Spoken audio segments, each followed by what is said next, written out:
the show. You can join the chat. And any of the topics that we're going to get into tonight, certainly you can talk there. So where do we start? Well, there is a Game 7 tonight in the NHL. Would you have believed that if there was a Game 7 in the NBA, it would have been last night in Boston? But the Celtics took care of business, and our NBA champions will certainly get into a little bit more of the offseason stuff when it comes to the Celtics. We'll talk to Bobby Manning later on tonight. He's from CLNS. He was a big part of the whole breakdown to the end of the season. And who knows? I feel like a lot of those guys were on a duck boat. A lot of duck boat talk today from what I gather here in the area. I'm straight up off the beach. And, here we are in a Game 7 tonight. Panthers and Edmonton Oilers. And I just look at it as, could we have one of the biggest flops in NHL history? And I know the last one that happened in a Game 7 with a team up 3-0 happened in, I believe, 1942, something like that. So that was years ago. That doesn't matter. Tonight, the Florida Panthers have a chance to be the biggest chokers in Stanley Cup history. They do. And they're going up against one of the biggest faces in the game. So I'm curious what side people are on tonight. We'll do that. I'll get your betting odds for that coming up in just a little bit, so we can start there as well. And there's a ton of Bruins chatter going on right now, and I like it.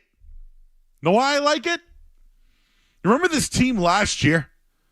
The whole talk after the offseason when they lost in the first round to the Panthers after being the best team in NHL history was about, is Bergeron going to come back? What about Krejci, right?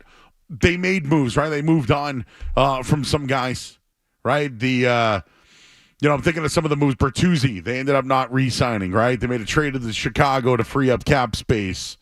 They made little moves. They brought in some million-dollar players, bit players for that matter.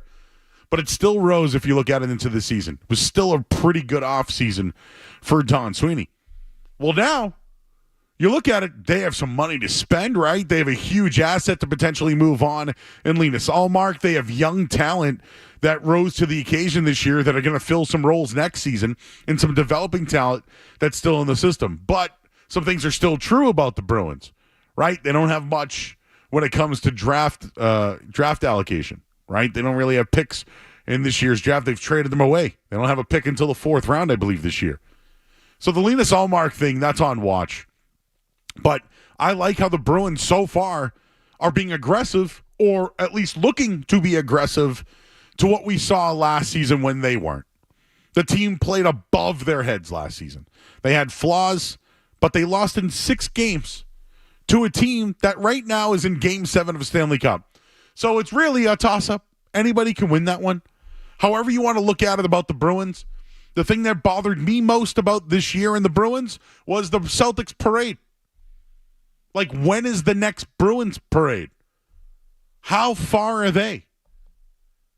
And seeing how they want to be aggressive this year and that there are plenty of suitors for Linus Ullmark, now I'm starting to get excited about the Bruins. Like, they didn't have much money to spend last year, and they made moves and made it work. Well, now they have it. I'm more optimistic about the Bruins and potential success of the future based off what happened this year and what's ahead now in the offseason. And one thing about the offseason press conference that I wanted to bring up, Sweeney said that he wouldn't be upset with 2 goaltenders, and that gave me concern. Like, it cannot be the 2 goaltender thing this year. It just can't happen again.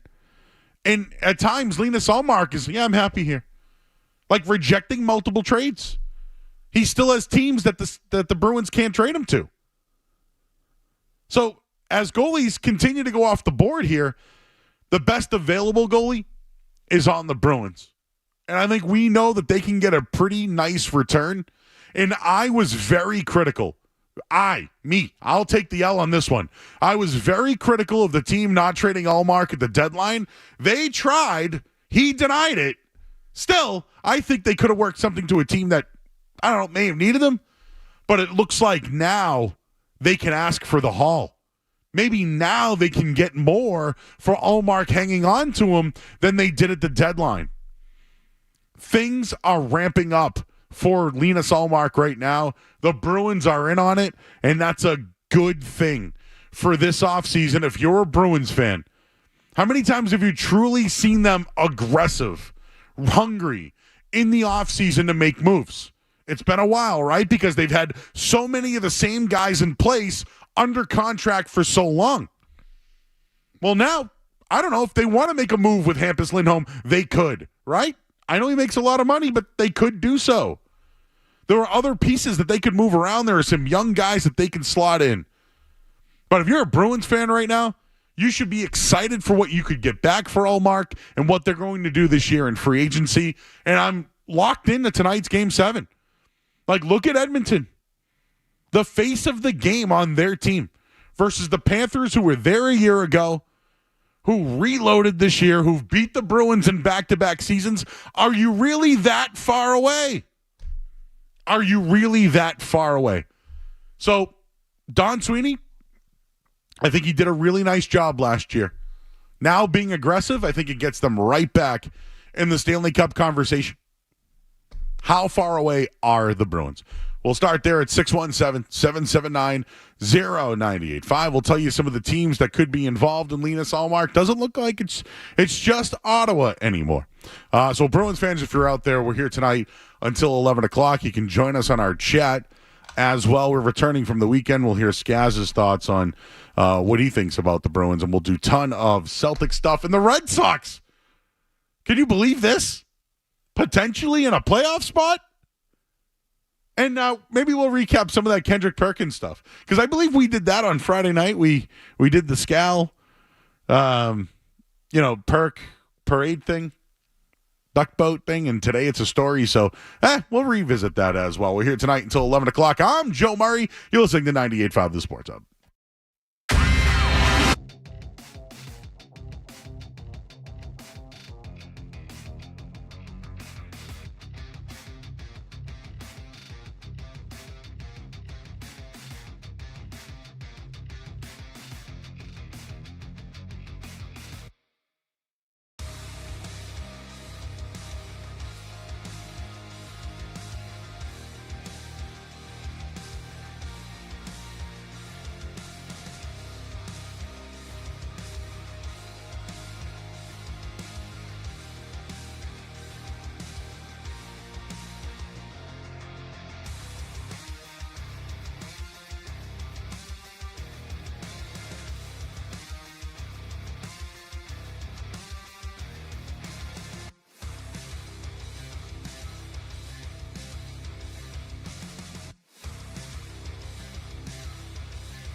All right, back here 98.5 The Sports Hub. I'm Joe Murray. Well, I started off with Bruins, and it looks like there may be some things going down right now regarding Linus Ullmark. So I don't know if we should do breaking, Scaz, because nothing has really happened yet. We can always do the Tim McCone one. I don't know where to go here with this one, but I'll just get it out. Earlier today, there was a brown check mark, right, that mentioned the Ullmark's getting traded to Ottawa, and the return is brutal. Now, I don't know how reputable that is, but there was a report out there on X. And this just dropping in between the breaks that we just had. Hearing a deal with Ottawa for Ullmark is going down. We'll see on the return. This, of course, from Steve Conroy, who's well-respected covering the Bruins for the Boston Herald for years. So this is a guy that's tied in. And Scaz, I know you just popped this in my Slack here. So Ottawa sounds like it's going to happen. He had to waive a no-trade to them. We're going to get a breaking news sounder shortly, I believe. I'm ready for it. So I went into this whole diatribe about how I like how the Bruins are aggressive already this year. How last year they just let people go off the board, right? They settled for older guys like Shattenkirk and JVR and those type of players while letting their own guys walk or retire or trade away guys for salary dumps. This year, they have salary cap space, they have assets, and they have Linus Ullmark, and they're aggressive before it's even started. So I'm excited because last year, look what they did and how far they went with what little they did. Now, I have high expectations, hoping they do more, getting a big return on Linus Ullmark, or at least some sort of return. So I'm at least excited in the way they've approached this offseason. Goalies have already gone off the board. So, Scaz, I ask you, I'm a little excited for the fact they're being aggressive early on here. Well, my first thoughts that this is a very LeBron James timed move by the Bruins, upstaging Game 7 of the Stanley Cup Final a little bit. Seems like every NBA Finals the last couple of years we've gotten some sort of LeBron James story, so I just find that aspect of it a little funny. But no, I mean, this was a move that we all said had to happen. I'll wait to, give them a grade or anything like that until we see the return. There's already mixed reporting on the return. No names or anything yet, but just people saying good deal, bad deal. So, yeah, this is kind of just we're waiting for confirmation here. Before we hear the return, and it sounds like Ottawa, and that's actually what I was just going to mention here in this segment. The Linus Ullmark stuff, the market's heated up. There are two more teams connected to Ullmark. Right now, Conroy and others are telling us it's Ottawa and the deal's essentially done.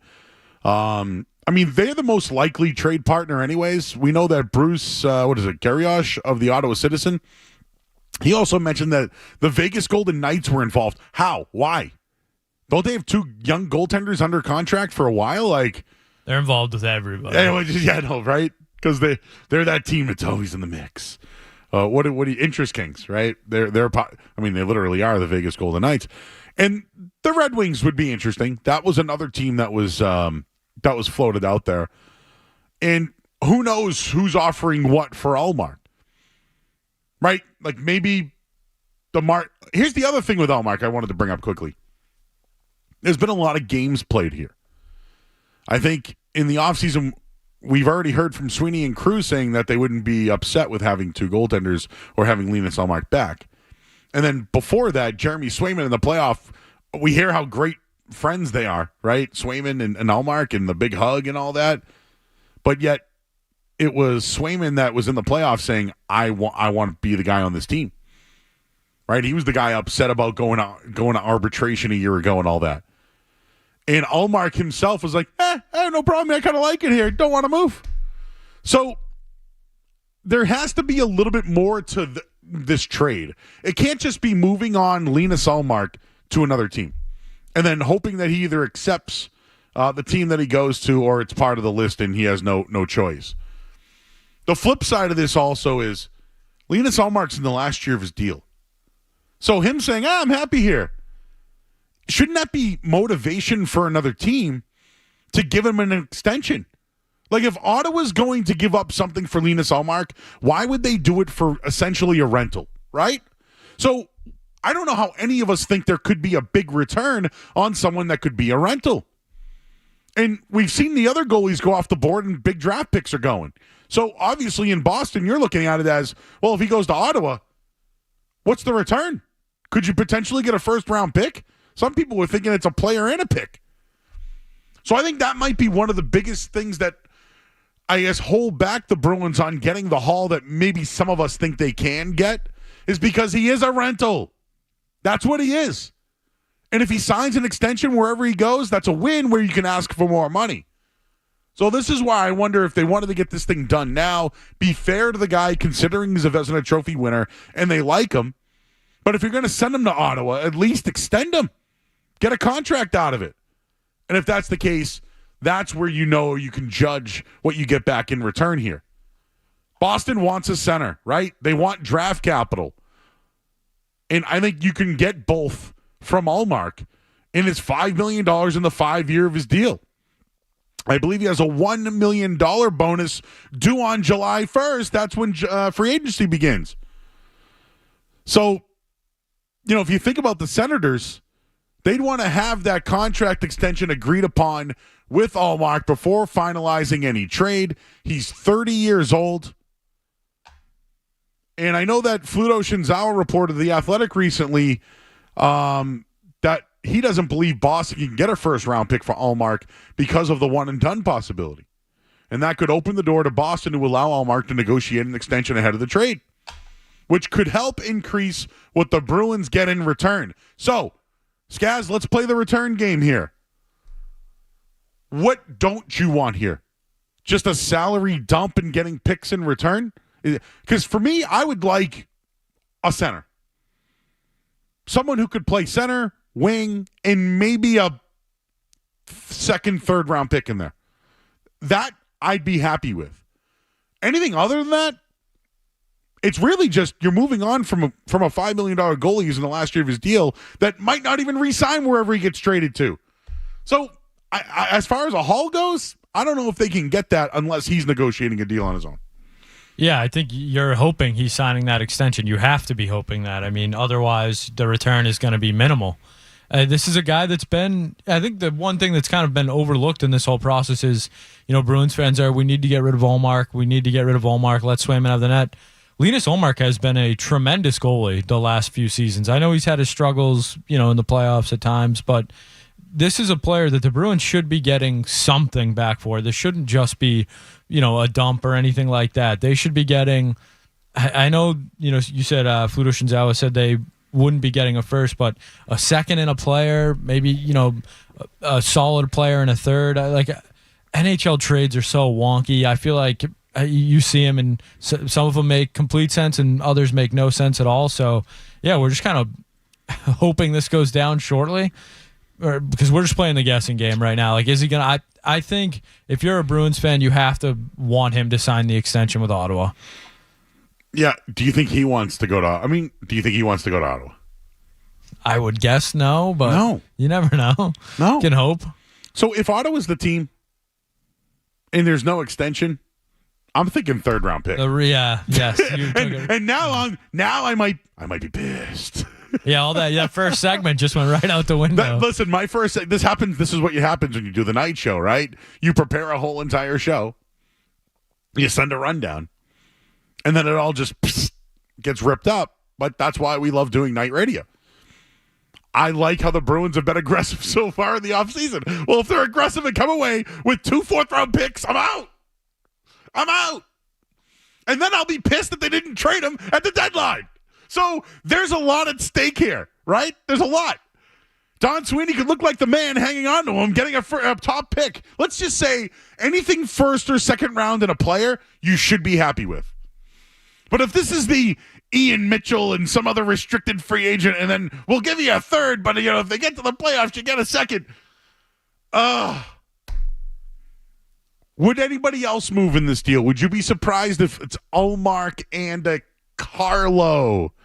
Carlo would surprise me for sure. Ullmark and Carlo is $9 million worth of money. That would surprise me. Could you get I'm just using. It's not happening. Chychrun, like one You're of these not names. Kachuk. I'm just using names. Chychrun, I think, is more of a possibility. But even then, I heard the What Chaos guys on earlier today, and they basically were completely out on Chychrun as a player. Well, they are.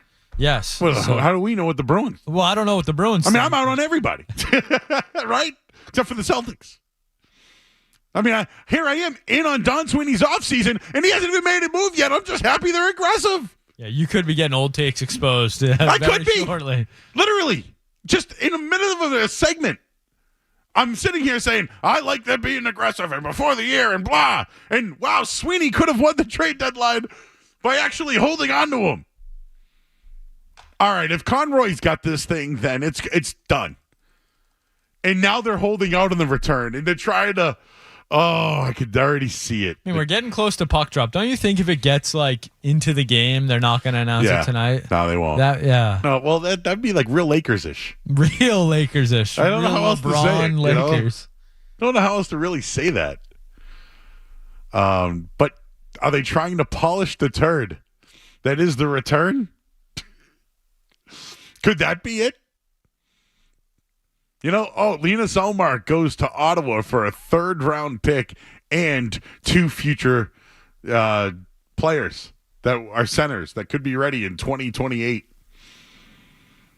I'd be out. Absolutely out. So your thoughts on the reports of the Bruins potentially trading Linus Ullmark to Ottawa? We'll start here tonight at 617-779-0985. And everything I said. Who knows? Now all my takes are literally in limbo. I said I liked how the Bruins are aggressive compared to last year. I said, wow, look how close they are losing to a team that's in the Stanley Cup Final in a Game 7 and went 6 games with them. They're not that far away. And here they are with one of their biggest assets in years, right? They've had assets. The Tyler Seguin one, right?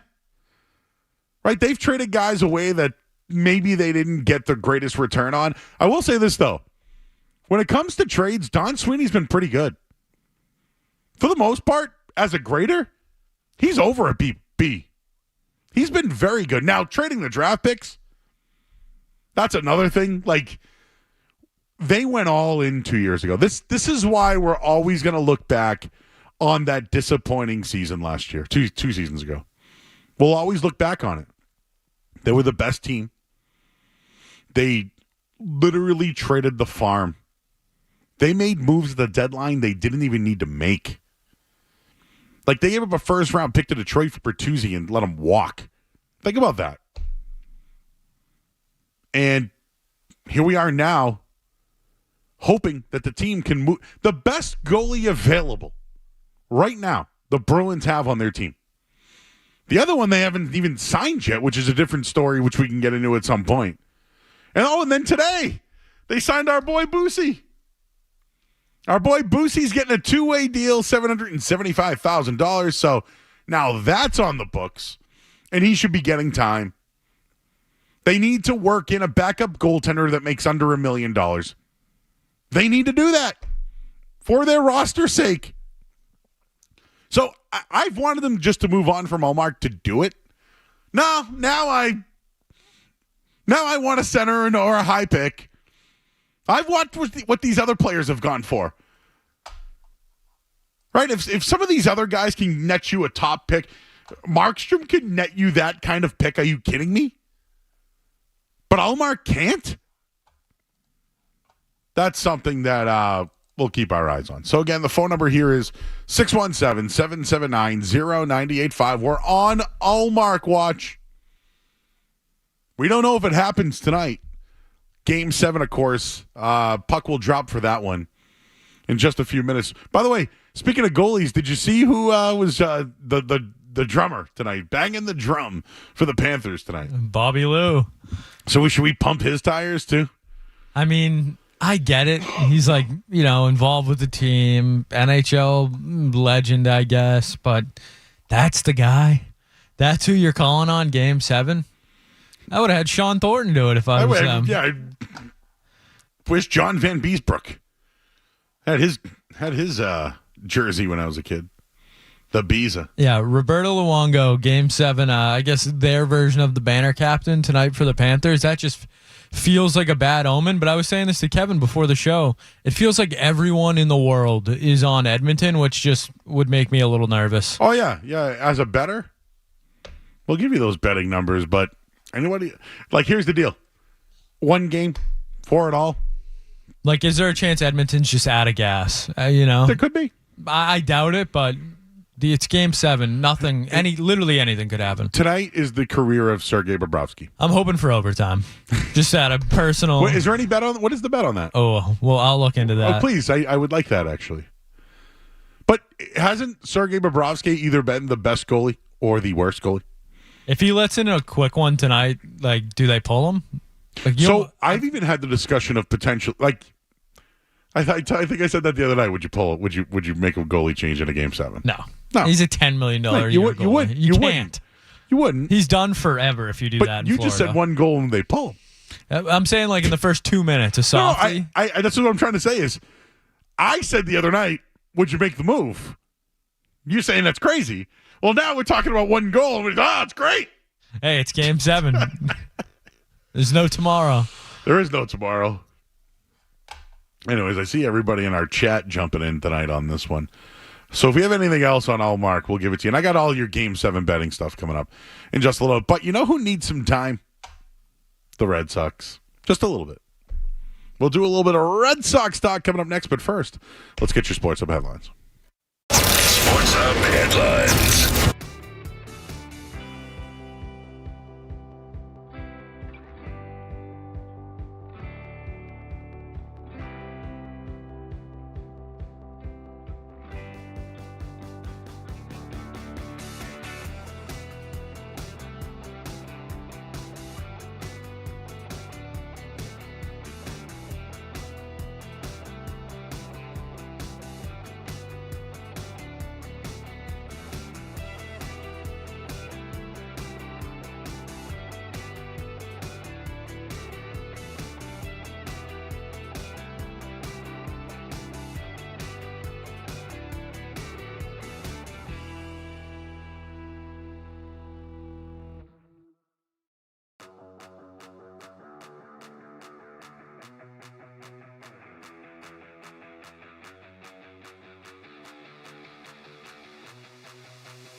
There is not many guys that are scoring on that right there. Bases are empty here in the bottom of the ninth inning in a 2-1. Fly ball center field. Duran backing up on the track at the wall, leaping up. He caught it. He caught the ball. 2 down. Duran doing it all today. 2 down in the ninth. Duran scaling the wall in center. Yeah, that ball's out. Yeah, that was heading out. But I'll tell you, the Dom Smith ball carried better than I thought that ball was gone. He took that one back. 790-985. We're waiting on Allmark news. I've now seen another social media account saying that the Allmark return is bad. I'm getting ready, folks. Strap yourselves in. Strap yourselves in. I feel like doing an over-under on a round that this pick is going to be. Over-under 3.5. Oof. Over-under 3.5 for tonight. If there is a trade tonight, as we're anticipating Game 7 there. As you just heard there, I feel like we got to start talking some Red Sox, and we will, now that the Celtics are behind us. And we'll get into their offseason and everything like that throughout the night tonight, because there's some things to talk about. I know Skaz has something on these assistant coaches that are just getting jobs and getting passed over. So we'll do that coming up in just a little bit. But when it comes to the Red Sox, the easy story for any talk show host that hasn't invested a lot of time into the Red Sox this year is that if ownership doesn't invest, why should we? And in a way, I've tried to be a little bit more unbiased about all that this year. If there's something to talk about, we'll talk about it. There's been plenty of games when we've been on, but at the same time, are they worth talking about? I think last week there were some, right? Come from behind wins, stolen base, and then an RBI by Ceddanne Rafaela, who leads the team in RBI. Like, that's a story. Those are good wins. Even this weekend were good wins in Cincinnati. Right after losing in the first game of a series, which, by the way, you bettors out there. The Red Sox have struggled in first games of series. But they've won now, 3 in a row series? But right now, when you look at the Red Sox, they could qualify for the postseason. Right? They could qualify for that right now. They took 2 out of 3 with the Reds. They're now 6 games over 500 and the 4th best run differential in the American League. Something I don't look at it, but hey, that's good. And, they beat the Phillies and Yankees at Fenway. Like, those are good teams. And they've been better on the road than they have been at home. And, when I look at the Red Sox this year, I kind of look at Cora and what his deal is going forward and his future and all of that. But, when you think of some of their players right now, Kenley Jansen, right, closed the door the other night. He's contributed. Rafael Devers certainly has done a lot, and I know Yoshida missed some time, but he's come around. But the roster is no longer these players anymore. It's no longer those guys. Right? Jarren Duran, as you just heard, he's putting up big numbers and should be considered an all-star this year. And I know that some people might be like, what? Him an all-star? And you're right. But he's doing some pretty impressive things at the moment. Tanner Houck, we had a comparison against him and Pedro Martinez the other night. Right? Look what Connor Wong is doing as a catcher. Connor Wong coming over in the Mookie Betts deal. The guy's hitting, multi-home run games in a series. Multi-home runs in a series. Look what he's doing at the moment. Right? Those guys alone, Devers, Wong, Duran, Houck, Jansen, they should all be considered all-stars or in the conversation. I'm not being hyperbolic by any means. Statistically, they should be in the conversation there.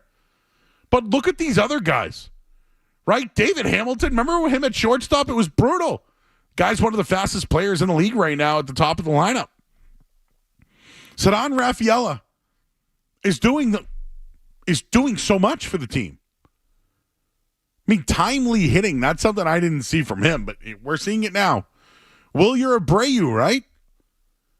All of these guys are young players, rookies that are contributing. So when you look at it, right, Rod Ruffsnyder came back. Remember him? Like, everyone on this team is, in their 20s at the moment? I think he might be the oldest besides Jansen. But the Red Sox, just in the last 2 weeks, they've won 10 games. The 5th most runs during that span. The 2nd best batting average. 5th best OPS and stolen bases. They're 23 of 27. Wow. For those who don't care about stolen bases, they're good here. Right? Starting pitching has clearly been their strongest suit all year long this year. And the bullpen also, right? I just saw this. 8 for 8 in save opportunities, their relievers over the last 8, sorry. 3 home runs, giving up 2.58 ERA. And at this point, are they going to invest in the team? Is that the story? And I want to get into a little bit more of this later on. I've only talked about the players. Like, there's probably a handful of guys you know. The rest of them are these young kids that are contributing in many ways. But I think it's about them. But is it about what Cora is doing with this group, or is it about the group? That's something we'll get into later on tonight. But I wanted to highlight the players. Like, I think they're performing right now. Cora's here, and he's a part of it, and certainly helping develop these guys. But is it Cora, or is it these players? So we'll start there. 617-779-0985. And this from Elliot Friedman. You want a sounder? Well, I'm wondering if we should play a sounder. Do we know a return? I guess we'll have to wait on that. Play the sounder. Why not? Let's do it. This is breaking sports news. Powered by Valvoline Instant Oil Change on 98.5, the Sports Hub. Per Elliot Friedman, hearing Linus Ullmark will be traded to the Ottawa Senators. No extension as part of the trade. He also goes on to say, enjoy Game 7. So as warm-ups begin for the Stanley Cup Final, Linus Ullmark will be traded to Ottawa with no extension as part of the trade. Still waiting on a return. So if the extension's not involved and he's essentially a rental player, what could the return be? I'm going 3.5, under 3.5 rounds. It's not going to be the first, right? It's not going to be the center and the player and what we saw from some of these other deals. What could it be? What have other rentals gone for? This from our fellow over at the Ottawa Times. A little bit of a source war here, huh? What else? Ullmark has been traded to Ottawa. 2 sides working on an extension. Already conflicting reports. Source war. So is there an extension or not? Because if there is an extension, the return should be good. If there isn't an extension, the return should be bad. All right, we have an announcement. Let's do it again. just pop it. This is breaking sports news. Powered by Valvoline Instant Oil Change on 98.5, the Sports Hub. All right, the NHL Bruins have acquired Mark Kastelic, goaltender Eunice Korpisalo, in a 2024 first-round pick, the 25th overall, from the Ottawa Senators in exchange for goaltender Linus Ullmark. Ullmark off to Ottawa. The Bees get a first-round pick, a forward, and a goalie. To me, that sounds like a pretty good return. Now, I guess we look at some of the reports. With this return, there should be an extension. But Linus Ullmark off to Ottawa. The Bruins posted this. Mark Kastelic, goaltender Eunice Korpisalo, and a 2024 first-round pick, the 25th overall. So the Bruins today have traded Linus Ullmark, have acquired a forward, a goaltender, and a first-round pick. I don't love Korpisalo, and I'll have to look into more about Kastelic, and maybe we'll get Ty Anderson on at some point if he's kicking around or somebody. But off the bat, I like it because I like the 25th pick. I like the fact that they don't have anything in their system. And I got to look up the contracts on the other two guys here. But Skaz, your immediate thought on the trade? Yeah, I like the first-round pick. I guess Korpisalo's a good backup goalie with, Boosie's going to be going up and down, I would imagine, this year. So that's fine. And Kostelik's, he's a third or fourth liner. He's 25. He played 65 games last year and had 5 goals. How many points? Like 10 points maybe or something. So yeah. it's not a... I'll look right now. Yeah, it's not a got to go. The Korpisalo thing, though, what does he make? Like $4 million? Marcus Stalick played 63 games last year and had 5 goals and 5 assists. He had 10 points. That pick, though, I know. Yeah, you're getting a goalie you really don't need that makes $4 million and a player that's probably not going to help you this year or is a two-way player. But you get the first-round pick. Did you think you could get a first-round pick for Linus Ullmark before today? I mean, Fluto Shinzawa, one of the most respected guys we know, said they didn't think they were going to get a first-round pick. Ullmark out, off to Ottawa. We'll continue the conversation on the other side ahead of Game 7 tonight. We'll do all that coming up next here on 98.5 The Sports Hub. More Joe Murray coming up on The Sports Hub.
News dump.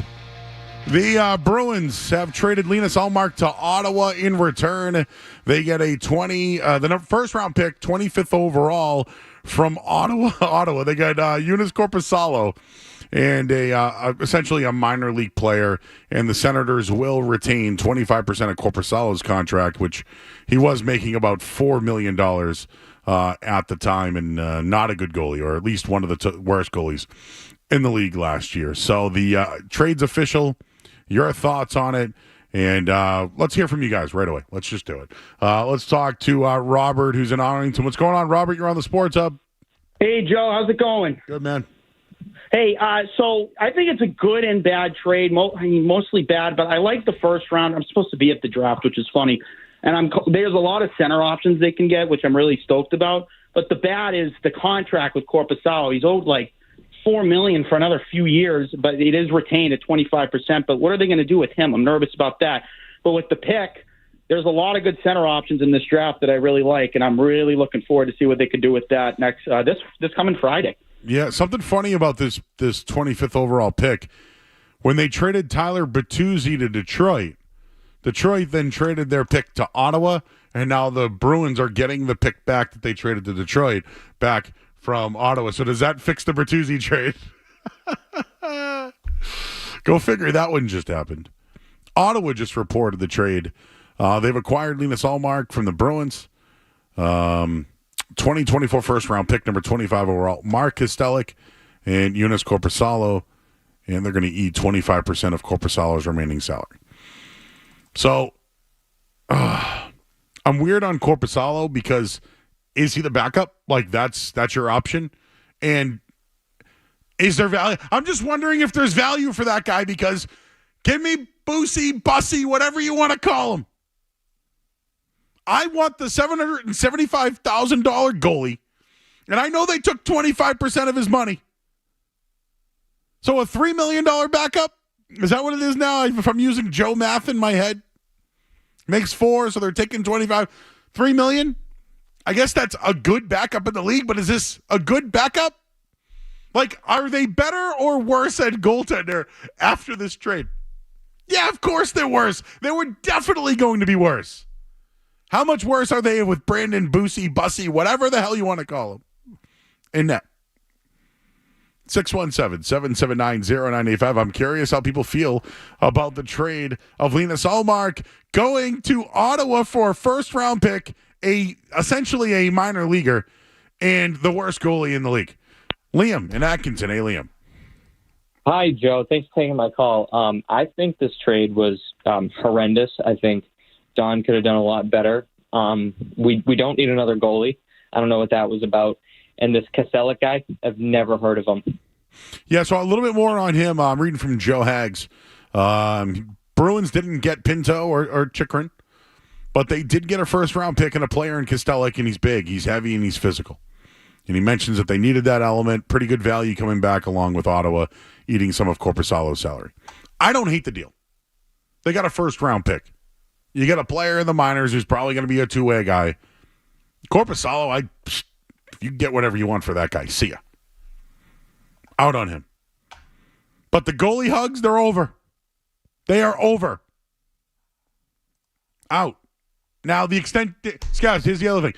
The extension has to be happening. They wouldn't do this deal without an extension. Unless it's just, all right, we'll give you a first, but that's it. Because he is kind of not a long-term guy. Well, I mean, they got a first, but that's all they got. I mean, if you really want to look at this trade, that's all they got was a first-round pick. Yeah. I'm fine with it. Yeah. I'm fine with that. What were we expecting? Chikrin. See, that's what happened. That's the rumors. The Chikrin and first-round pick. People got all the woohoo. Of course, I want that too. They didn't get Chikrin. Let's take a couple. Oh, we got Matt and Sutton. Hey, Matt. Hey there. Hey there. What is with the cap management? This team cannot manage goalie cap space. It's so overinvested in it. Yep. Uh-huh. Come on. I know. I hear you. I didn't. But, yeah. Come on. Come on. Robert's in Oxford. Hey, Robert. Hey, Joe. So I ultimately think that it's a good trade in the big picture.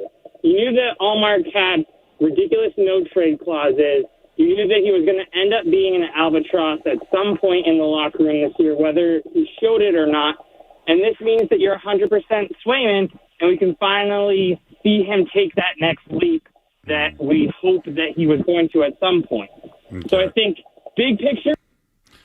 Okay, was he inside a fish tank? One more rule. What was that? I am not one of these phone, talk to it like a pizza. Just talk to us above water would be my request. Just talk to us above water, and just make sure that you're in a good cell phone area.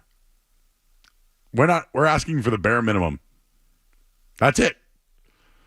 You don't have to hold it like a pizza. I sounded like he had a bubbler going off for that entire call. Sounded like he was lighting the bong. Let me tell you about this trade, Joe. In the long run, really, they got that first-round pick back from Detroit. I think it's a good deal.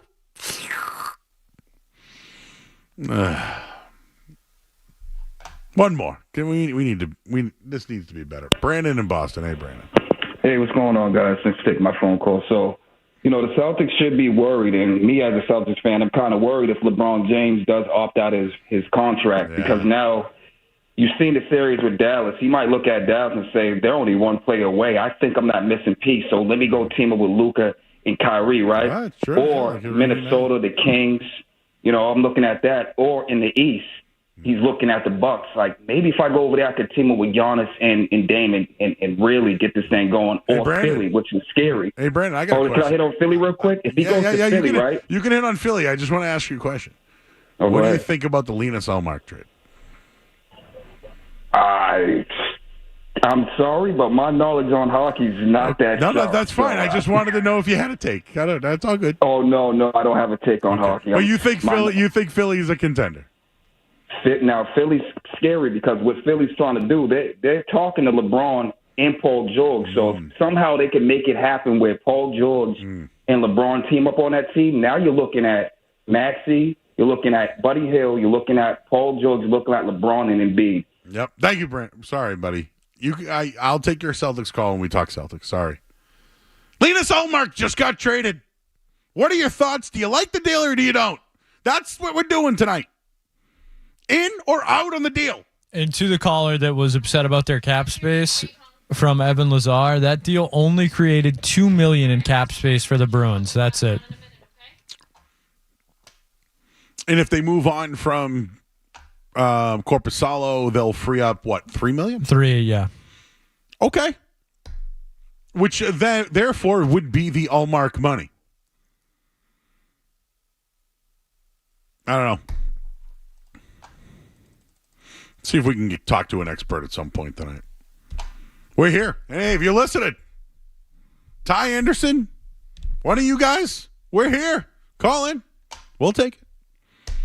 More on the Ullmark trade in Game 7 about to drop. Maybe it's can you still bet on it? We'll find out. We'll tell you that after the headlines. From the Town Fair Tire Studios, Celtics, the Patriots, the Bruins, and the Revolution play here. WBZ-FM at HD Boston, 98.5, the Sports Hub, the Beasley Media Group station. Sports Hub headlines. All right, well, it's official. Linus Ullmark traded to Ottawa for the 25th overall pick, goaltender Joonas Korpisalo and Mark Kastelic. Of course, Korpisalo, well, not one of the better goaltenders in the league. And Kastelic, big physical guy, but really two-way player. But they get the 25th overall pick. So Linus Ullmark out. The Bruins will save 25% of Korpisalo's $4 million contract. So it saves $2 million on the books. And there's a lot of history here when it comes to traded goalies on this date. We'll tell you coming up in just a little bit. So Linus Ullmark's out. Your thoughts? Red Sox in action as we speak. 1-0 Blue Jays, and a bunch of NBA news today. Cavs have hired Kenny Atkinson, and Scotty Barnes. He gets the max with Toronto. Headlines, they are brought to you by Awaken 180 Weight Loss. Don't put off losing weight this summer. Reach your goal during the easiest season for weight loss. Awaken 180, the official weight loss program of summer. I'm Joe Murray. More on Linus Ullmark trade next here on the Sports Hub. No matter where you go, you're always connected to Boston sports with the 98.5 The Sports Hub app. Download it wherever you get your apps today. Mark, he's off the books. You get Corpusalo in return, which, if you really want to look up his career record, it's not good. He was bad last year, but he's also all they had, and they're a bad team. He went 21, 26, and 4, 3.27 goals against. I'll look up a little bit more about him as well. I personally don't think he's here to stay, unless they really think that goalie Bob could work with him. He is 30 years old, former third-round pick. I've seen enough of that guy. But could they work with him? That's something I'd be interested in. I want Boosie. That's who I want. $775,000 is your backup goalie. That's what I want. But Kostelic is just a two-way guy. And he's physical, and they've had a history of playing well with throwing these guys into the equation. So I'm just reading a bunch of people who tweeted at me. Can we just move on from Sweeney? This is a garbage trade. Way to save $2 million. Less than $2 million because they have to pay this bum center they got. Kendra had it first. People want to tell me. This was for the first round pick. The players will be on the 9th floor. Big night tonight. Sweeney better make the most of that first round pick. Don't screw it up. That's at least what some people have sent their reactions to me on X tonight, and we certainly want to get your reaction as well at 617-779-0985. Let's talk to Zach. He's in Woburn. What's going on, Zach? What's up, Joey? How you doing? Good, brother. Hey, my man Joe, why are you calling the brother on his hockey take, man? Well, we took multiple calls, and I didn't know that. I'm just so listen, I would have asked you too if you called in. That's why I called in. All right, well, what are you in or out of the deal, bro? I'm in, 100% in, and I'll tell you, it's it was a great tandem, but it was a waste of money regardless, especially when you see, as how the playoffs played out. The first round pick, this team needs picks like you read about. So a first round pick to this team that traded all their picks away is gold. And these two players, it'd be nice if they got an actual even top 8 player, but they can package these players and maybe get anything, prospect, something. It's a very good deal. It's a very good trade. It's best for everybody. Boosie is, I think, a very good player. At the very least, a very good backup goalie. They can relieve Swayman when he needs to be. So I'm all in. And hey, Joe, real quick, you got to make a choice. I'm going old school here. Old school Joe show. 3-way with onion rings or 3-way with French fries? My man, I'll talk to you. 3-way with onion rings to get that one out of the way. But I like both. But anyways, on the Ullmark trade, I feel like people are going to either like or hate this one. This is a good old hockey trade, right? Here's the deal. Linus Ullmark had a lot of control in this one. He could choose where he wanted to go. He wasn't going to go anywhere if they didn't sign an extension. I believe he's waiving the no trade to go to Ottawa, by the way. I'll just want to be accurate on that one. And, well, they found a suitor, right? Other teams traded for their guys. 2 other goalies went off the board. 2 other potential candidates where Ullmark could end up went off the board. So it's Ottawa. That's where they go. Ullmark had a lot of leverage here. He knew the rumors. They've tried to trade him twice. They couldn't. He had a 15-team no-trade clause. And Ullmark made it clear he wanted to stay in Boston. And I'm sure that was a negotiating thing because why would he want to be traded without a long-term deal or an extension? And they re-signed Brandon Bussie today, Boosie, whatever. I got to get the actual on that one.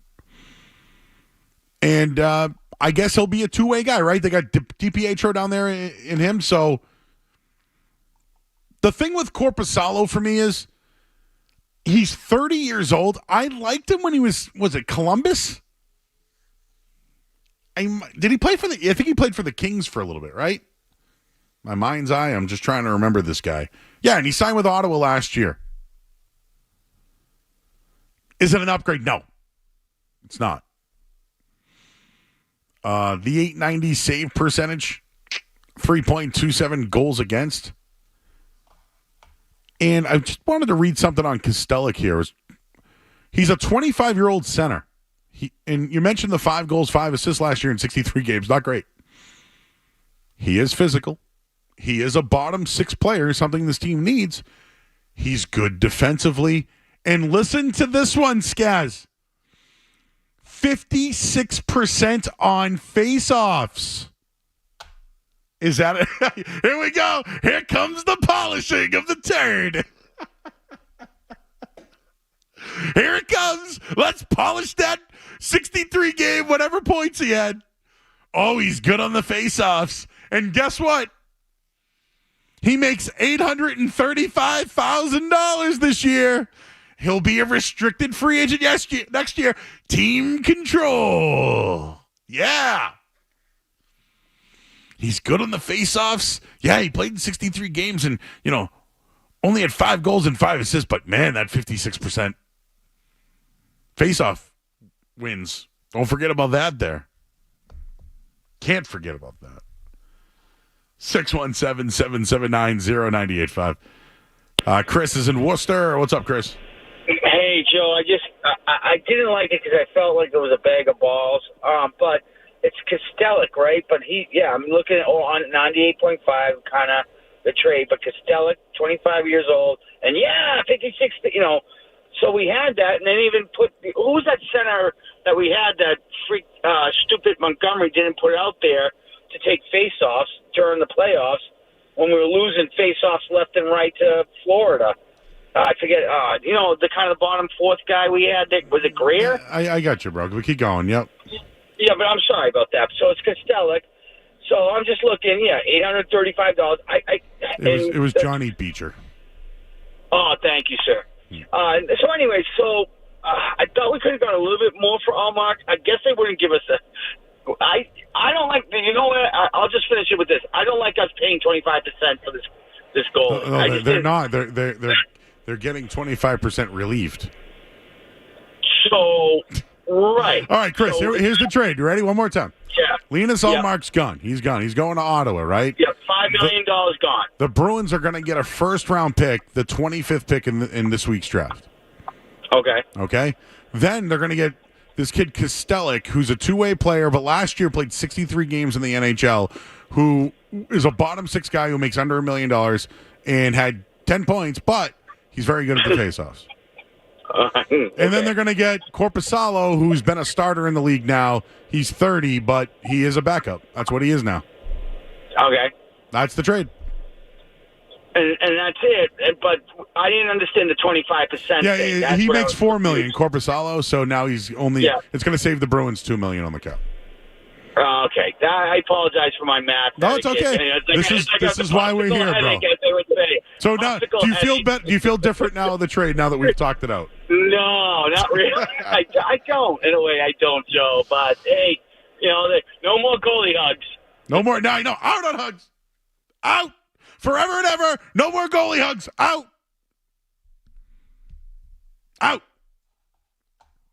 Ryan's in Medford. Hey, Ryan. How long are we going to let Don Sweeney keep getting away with this? This is such a bad trade. The guy makes a couple good little signings for like $1 million last year, and he's all good again. That was an awful trade. We freed up $2 million, and Korpisalo stinks.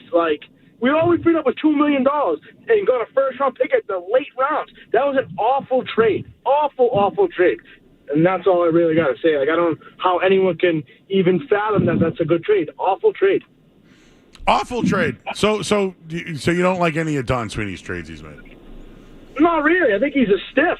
Like he should have been gone last year after that. Who should have replaced him? Honestly, I couldn't tell you with that, but it's just getting that was an awful trade. Like, who getting in the 25th? They got a first-round pick for a guy who might not. We don't know yet if he's going to re-sign in Ottawa yet.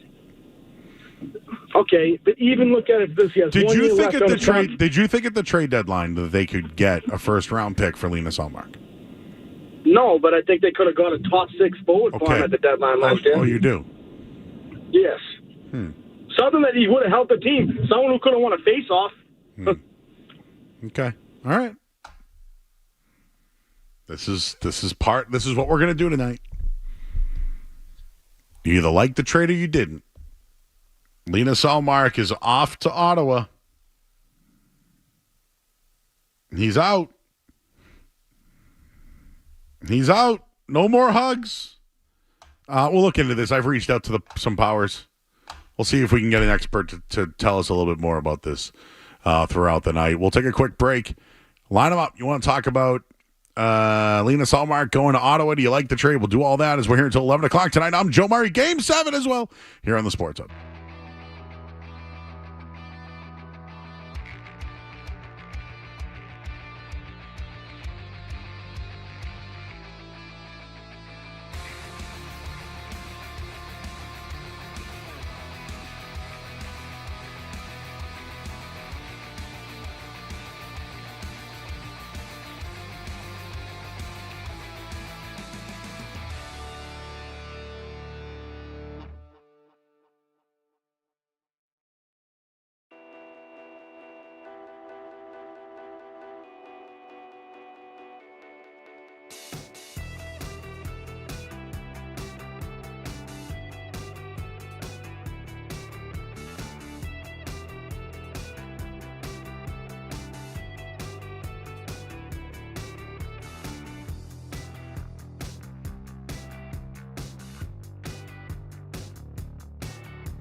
back here at 98.5 The Sports Hub. I'm Joe Murray. Linus Ullmark has been traded to the Ottawa Senators. In return, the Bruins get a first-round pick this year. It is the 25th overall pick from Ottawa. They get a two-way player in Joonas Korpisalo, who has been a starter in the league and, well, probably will be the backup, we assume, with Ottawa eating some of the money. So let's go to the Volkswagen Dealers Expert Hotline right now. Welcome in Nick Goss, right over at NBC Sports Boston. Nick, I had to reach out to you, man, because I need to know if this is a good deal or not. What do you think about Linus Ullmark going to Ottawa in the return that the Bruins got tonight in exchange for Linus Ullmark? Yeah, thanks for having me, Joe. I appreciate it. I think my initial reaction is it's a pretty met return for the Bruins. I think this trade was going to happen at some point, but it's good to get a 2024 first-round pick. We know the Bruins haven't had many first-round picks lately, but much like the NBA this year, the NHL draft class in 2024 is not very good outside the first couple picks. It's probably unlikely the Bruins are going to get an impact player with this pick. They could trade it before the draft. That's always a possibility, but I'm not super excited about the pick. The forward they got, Mark Kostelic, he's a big 6'4" center, physical, has the potential to be a bottom six player. He's probably not going to move the needle very much. And Joonas Korpisalo was one of the worst goalies in the league last year. And they're paying him $3 million a year with the salary retention. So, I would assume he would be the backup. He's making quite a bit of money. Brandon Bussi, who they signed today, will probably be another year in Providence. So, they didn't get Jacob Tricker in this deal. The Senators got the best player in the trade. Ullmark is a huge get for them. They desperately needed a goalie upgrade. They had arguably the worst goaltending last year. So I think if you had to put a winner in this trade so far, I think the Senators are the clear winner right now. Well, and considering how bad they were, right? There they are giving up a first-round pick. I guess I should ask you this, and I appreciate your update on the return. I didn't realize the 6'4" center. By the way, look it up, 56% on the faceoffs as well. So I'm sure they're going to sell that to us a little bit here. But I wanted to ask you this, Nick. Would they got a bigger return if they could have traded Linus Ullmark at the trade deadline opposed to now? I think it's possible, but again, they were kind of at the mercy of his no-trade list. We really don't know who's on it, who's not. He had that kind of control. He has only one more year left on his contract, and teams probably wouldn't have been willing to give up a huge return for a player they could lose next summer for nothing. I think the fact that there's no extension in place right now is probably impacting the return. The Senators are a young team with a bright future, but they're not a goalie away from being a top contender in the East. So, if they can get him signed long term, that's great. But if they don't, it's not like they gave up a ton to hurt their future in this trade. Yeah, so do you see the return as potentially just a rental here? And because there's multiple reports, there's a source war going on right now. One person saying there is a extension involved. Others are saying it. Elliot Friedman says there is an extension. I don't know who to believe, but does this return indicate maybe no extension? I think it's wait and see. I think the Senators probably made this trade thinking that, we'll give a good run at signing him. This is really Ullmark's last. I think he's 31 years old. This is really his last opportunity to get a nice sized contract. I think the Bruins, I think the market was probably, dampened a bit, last week when the Devils, who had been rumored as a potential Ullmark suitor, went out and got Jacob Markstrom from the Flames. The Capitals got Darcy Kemper. That's two.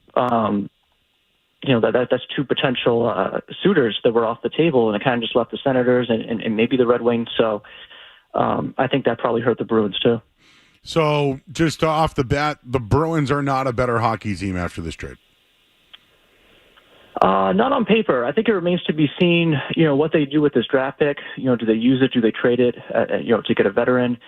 I think they opened up around $2 million in salary cap space, so they have just under $24 million, so they have that to play with. So I think it remains to be seen. I think once we get to July 1st and maybe the few days after that in free agency, and we see what they do, we'll have a better idea of if they're a better team or not. But right this second on paper, I think they're worse for sure because Korpisalo is a far worse goalie than Linus Ullmark. All right, talking with Nick Goss. He covers the Bruins for NBC Sports Boston, joining us here. Just going back to Korpisalo, he's 30 years old, right? $4 million. They're going to eat a little bit of that money, but Early on, I don't know why, but I felt like he was good with Columbus and LA for a period of time. What happened to him? I know Ottawa's not good, but do you think the Bruins maybe look at him as a guy that if something I'm just being hyperbolic, if something should happen with Jeremy Swayman, is this a guy that could be a placeholder? I mean, I think he has it in him. Like, to be fair to Corpusalo, the Senators were dreadful in front of him last year, and that certainly doesn't help. He's going to be playing with much better players in front of him with the Bruins. The Bruins are a very well-structured team. Bob Essenza is the best goalie coach in the league. He's taken many players who were either not good in other places or didn't reach their potential, and he helps elevate their game, to a really high level. So I think the Bruins probably think they can work with him because, like you said, he was good with the Kings in a short stint there, and he did have flashes of good play with Columbus. He had a .913 save percentage 2 years ago with them. So I think there is something there. But the Bruins have to bring that out of him if they're going to make this trade, a winning deal. So you mentioned, could the Bruins do anything else here? Could Korpisalo be a guy that could return anything, that give you a return at all? Probably not at the $3 million cap hit. That's kind of a lot for a backup that had a bad year. I mean, maybe they could, if another team that they're trading with has the cap space to take it on, maybe. But I think by himself, I don't think he would have a ton of value in the market. So, obviously, Allmark kind of had some control in this, right? He only had certain teams he could go to. Do we know that he officially waived the no-trade clause to go to Ottawa? I haven't seen reports on that yet. I know, I think it was the fourth period reported that he would have waived if they were on. So I'm not sure about that, but there hasn't been a ton of reports on who's on the no-trade list and who's not, but the fact that this deal is going through, obviously leads me to believe that, he approved it either way. So, on the deal, like if a grade from one, I guess if you're grading this, right? All right, Professor Goss is, the Linus Allmark deal, in reality, they got a first-round pick for a guy who wasn't going to be a part of the picture next year. I look at it as just, but a win. Is that how you would feel on it? Yeah, C+, B-, I'd probably give it again, I want to see what they do with the cap space. I want to see what they do with this first round pick. If they take a player at 25, then I'd be less enthused about the trade just because I don't think that this draft is very good. Although they do need the prospects because they have one of the worst prospect pools in the league. But they didn't get they didn't get a middle six center in return. They didn't get Jacob Chikrin, and maybe that was a pipe dream anyway, but and the goalie they got is obviously not as good as Allmark. So I think it's a wait-and-see approach, but I'm not terribly excited about it in the present. Awesome. You got a pick for tonight's Game 7? I like the Oilers. For some reason, I think the Panthers have just looked rattled the last couple of games. I think the Oilers are playing with all the momentum. I mean, there's a ton of Oilers fans down there, both in the stadium and outside. McDavid's on fire. Draisaitl's now starting to play better. And Stuart Skinner, when he's facing elimination, he's been awesome in his playoff career. So, we'll see what they can do tonight, but I'd probably lean Oilers. All right, he's Nick Goss. Check out his work. NBC Sports Boston covers the Bruins for them. I know you did some Celtics work. Nice job on that as well. Nick, I appreciate you jumping on quickly, man, giving your opinion tonight, and we'll be reading your stuff over at NBC Sports Boston. Awesome. Thanks, Joe. All right, appreciate it. He's Nick Goss. Check him out. NBC Sports Boston. Meh on the trade. Meh.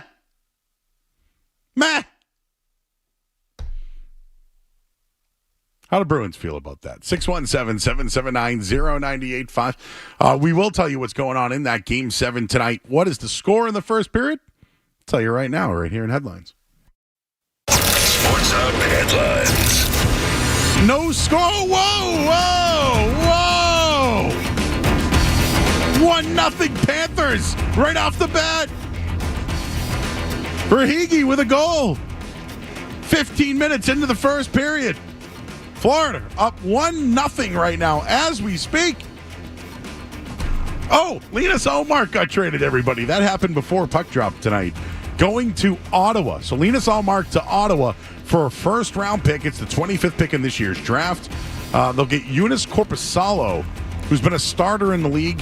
Ottawa's going to eat 25% of that deal. They're also going to get a bottom six center in Mark Kostelic. He's 6'4", and last year in 63 games at 5 goals, but did have a 56% face-off percentage as far as winning face-offs. Headlines, they are brought to you by Safety Insurance, providing comprehensive coverage for your auto, home, and business. Ask your independent agent about safety. I'm Joe Mariolina. Allmark's out. We'll do more next year on the Sports Hub. You're listening to Joe.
We're watching Game 7, and we're talking about the Linus Ullmark trade.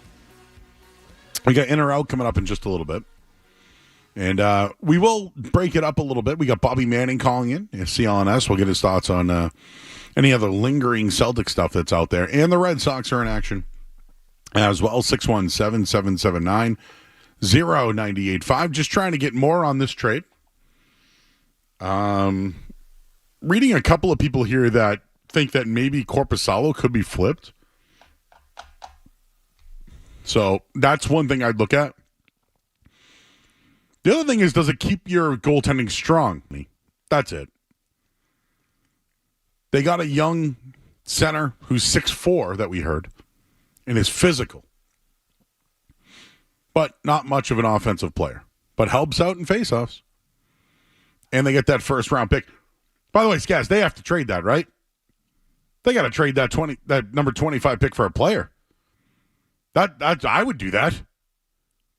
I mean, we just had Nick on. He said they have the worst or one of the worst farm systems in hockey. You got to start getting prospects at some point. Yeah, but wouldn't you try to get multiple? Are the Bruins going to win the Cup this year if they make one big offseason move? I don't think so. Ooh.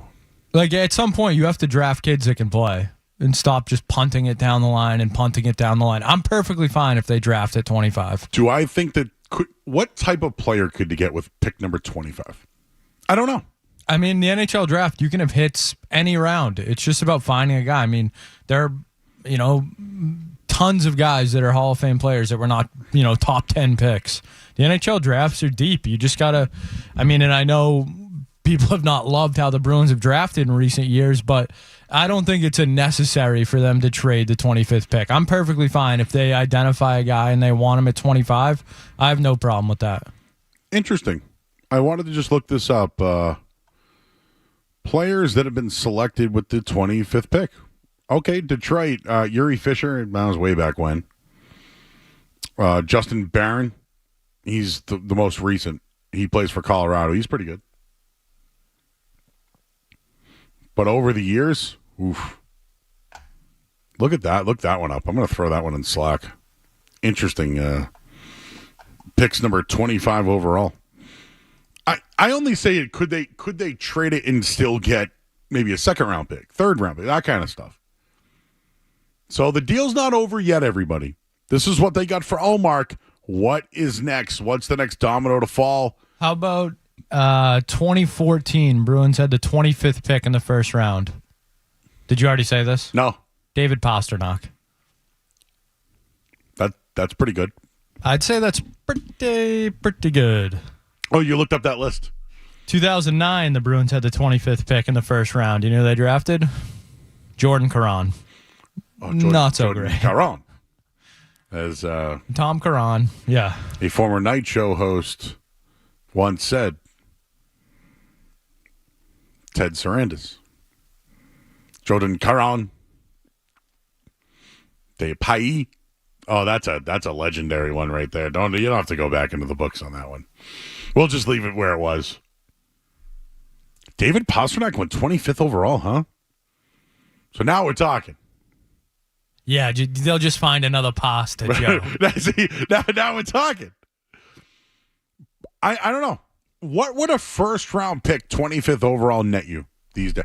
We'll do that. We'll do some research on that throughout the night. Continue to take your calls, 617-779-0985. Frank in L.A., what's up, Frank? Hey, guys, how's it going, man? How you doing? So, listen, here, I like this trade, and I'm going to tell you why. It checks boxes. I think we can get on Sweeney for how long he waited to pull the trigger. I got maybe a problem with that, but they needed room, cap room. They got a little bit of it. They need a guy, a big body, down below.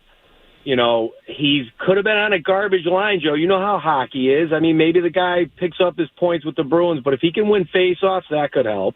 And they got this goalie. I was with you in that last take. He was decent. Maybe he shows up. So I think generally they accomplished what they needed. Maybe they flip it for a couple of second and third round picks coming up. Or I'm with Skaz. Take the 25, identify a guy and get him.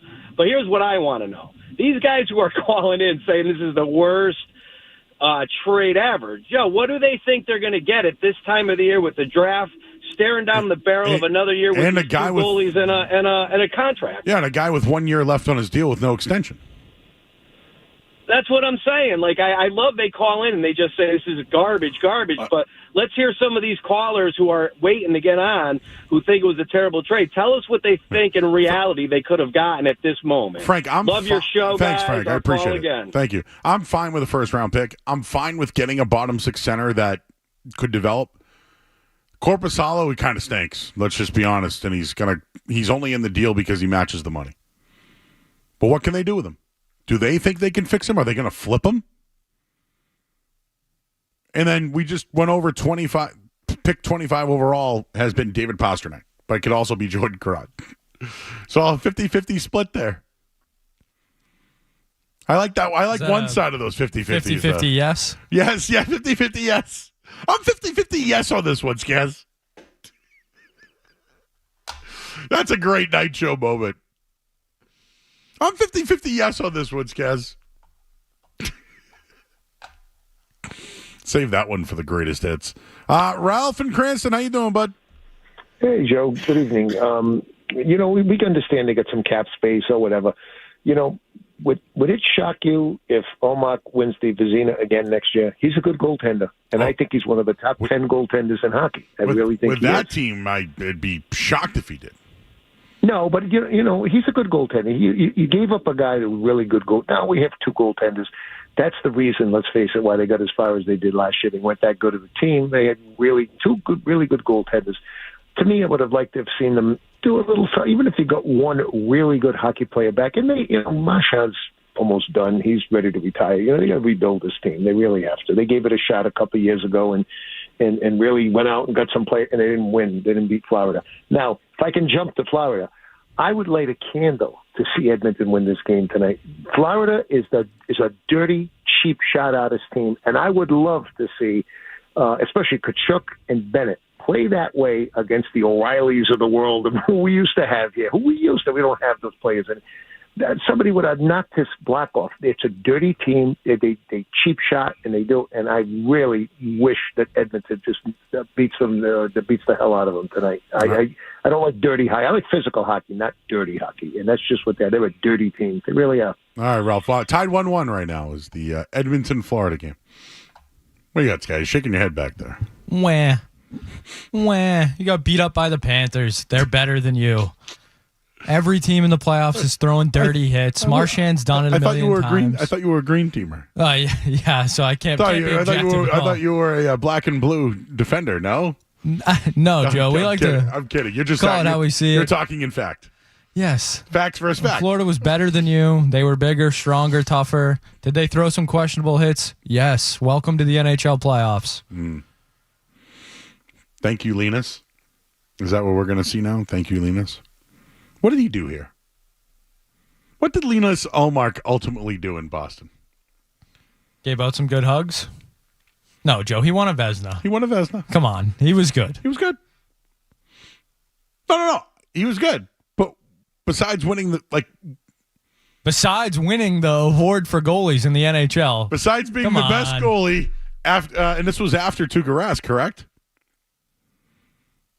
So the guy that was after Tuukka won a Vezina, and they just traded him to sign a guy who lost a Game 7 and lost in the playoffs last year. That's a true story, too. Both things can be true. It's just whose agenda do you believe? And sometimes it is facts versus fact. No, Ullmark was good. The return in the long run, they got a first-round pick for him. Let's see what these other guys are, and let's see what else is out there. We'll continue to look into this. So I see multiple. Some people think the Bruins got fleas. Some people like the deal. I don't know. It can't be done yet. It can't be over yet. I'll just tell you this. I'm fine with a first-round pick, but what are they doing with that first-round pick? And if it's David Pastrnak, I'm in. If it's Jordan Caron, I'm out. I'm 50-50 yes. 50-50, yes. Do I think the Bruins probably should have moved on from Cassidy? I'm 50-50, yes. Yes. 50-50, yes. Also, Bruins related. That's right, Bruce Cassidy. Oh, the Bruins have now moved on from Tuukka Rask, Bruce Cassidy, Patrice Bergeron, and Linus Ullmark in 4 straight seasons. And they're still in the playoffs. And they're still here. They're still here. I'm going to write that for an article tomorrow with 300 words. There you go. They're still here. And I'm encouraged. They went 6 games with Florida, who's playing in a Game 7 right now. They have money. They have players to move. They should be aggressive this year. And now Ullmark is out the door. That's one less headache.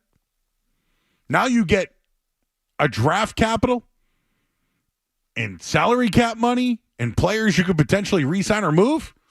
I think the Bruins are in a really good spot no matter how you look at it right now. 617-779-0985. Oh, well, since we're playing in or out, we'll do that next here on 98.5 The Sports Hub. What's it going to be, McFly? Are you in or out?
that all night long, but we'll take a little breather.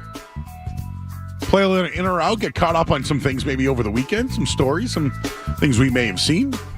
So, Skaz, what do we got, buddy? All right, Joe, Monday night edition of In or Out. Happy to be back. We will start with the world of WWE and Netflix. Yes. Triple H said with WWE making the move to Netflix, they will now be uncensored. Joe, are you in or out on uncensored WWE? In. I knew this would be an easy one. Blood, puppies. I don't know what other. I mean, are we going like? Well, people will be able to Are we being call raunchy? Seth Rollins by his nickname now, I'd imagine. Freaking. Imagine that gets changed. Oh.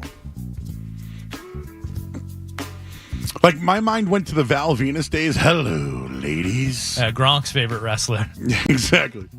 Or then you could, like, again, there's the blood era, right? Or there's, like, things. I'm in. We're going to bring, like, thumbtacks back and stuff like that. Yeah, or, there could be a lot of things that they could do. I think the biggest thing is maybe their promos will have a little bit of swearing. Right? I would like that. Sometimes it, like, you know, they risque now when they use risque words. So just use them.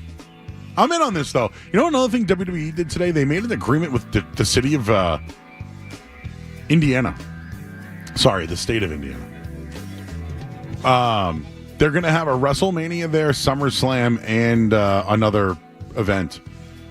But now they're just going to lock deals with states and be like, yeah. So we're just going to, we're just going to lock up. We're going to do all our major events here. Royal Rumble, SummerSlam, WrestleMania, done. The question is, if it was Boston, I don't know if you could do WrestleMania at Gillette.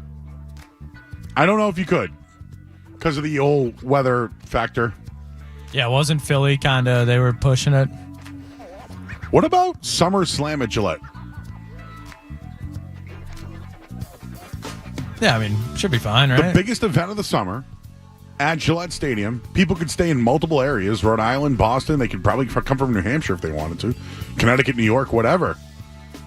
I just think that, like, they could hype it as New England. They could do events all over. SummerSlam, I'm making a pitch, Gillette Stadium. And then you could have one in Boston. If you have to, one in Worcester. Had her Crocs with Crocs. Okay. But I was in the water and I saw all these kids with their Crocs on, and I'm walking on the rocks. And I'm like, sand. The thing I don't like about them is they have these holes in them for air. You get a little sunburn on the top of your foot. I have sunburn dots on my feet. I'm out on that. Yeah, that's tough. Well, I'll tell you. Polka dot foot. I'll tell you. I hate Crocs. I'm out on Crocs, but man, a water Croc, it might be the best invention going, man.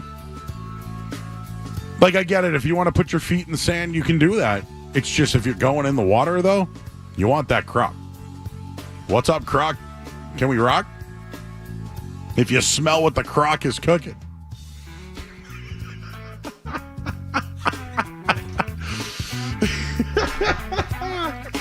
Oh, that made me laugh. Bruins Luchador said the holes in size 16 Crocs got to be the size of quarters. Oh, man.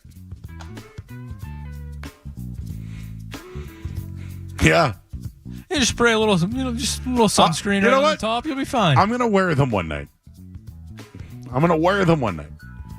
I got the boat shoe on right now. But one night I'm going to come into the studio with the Croc. I'm going to show you how big these bad boys are. But I'll tell you, phenomenal in the ocean. I haven't used them in a pool or anything like that, just the ocean. That's it for tonight. We'll have more for tomorrow. Linus Ullmark got traded. Are you in or out? And also some Celtic stuff. We'll get to that as we hit the headline here on 98.5 The Sports Hub. From the Town Fair Tire Studios, relatable. What?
All right, back here 98.5 The Sports Hub. Linus Allmark's been traded. We're reacting to it all night long. So feel free to call in at 617-779-0985. I'm now on the deal. I'm fine with it, actually. And what we're going to get for the guy. One thing I do want to say, though, is I was reading from Ty Anderson earlier, and one of his comments regarding Korpisalo coming over. If you think about it, Korpisalo coming over for $3 million is not good. Like, one of the worst goalies in the league last year. And you're taking on $3 million? And this is from Ty Anderson, for a guy who won the Vezina 12 months ago. Korpisalo in this deal is really what waters it down. I don't know what they can get out of the guy anymore. I don't know if he just because he played in Ottawa. I'm going to look up his last couple of years. And I know we got Bobby Manning coming up in a few minutes here from CLNS. We'll get his thoughts on everything happening with the Bruins, because I know there's some news out there today regarding the Bruins. So looking at Korpisalo just quickly, last year he was in Ottawa. So the year before that, he was with Columbus and the Kings. So I'll just go by 22-23. He went 18-14. Yeah, he hasn't been great. He's had like 2 good seasons.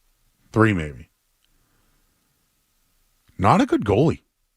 In his career, save percentage, essentially 900. And his record, his career record is 115-107 in 276 games. He's had 4 shutouts in his career. I bet you Allmark had more than 4 shutouts last year, right? Probably have to look that up. That's probably the tough one to swallow right there. Korpisalo, now $3 million on the books. Woof. Woof. Also, we got some people on the Dave Grohl thing. As a veteran down to 14 years and beachgoer for a lifetime, Crocs are the greatest beach footwear ever. Drag an 80-pound wagon across the beach in flip-flops. Good luck. Good point. It's a good point. And we had a guy that called in about Taylor Swift, but he can call in later. We'll do some Celtics talk with Bobby Manning of CLNS coming up next here on the Sports Hub. Don't go anywhere. There's more Joe Murray. On the way.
All right, back here at 98.5 The Sports Hub. I'm Joe Murray. Yep, big news today in the NHL. Not only is there a Game 7 going on, which we're going to take a little breather on, but Linus Ullmark traded to the Ottawa Senators tonight. In return, they got a first-round pick, number 25 overall.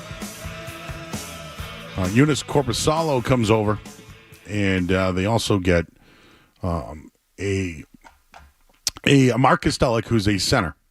So we'll be talking about that all night. We need to take a little bit of a breather because why? Well, we have Bobby Manning of CLNS joining us here on 98.5 The Sports up on the Volkswagen Dealers Expert Hotline.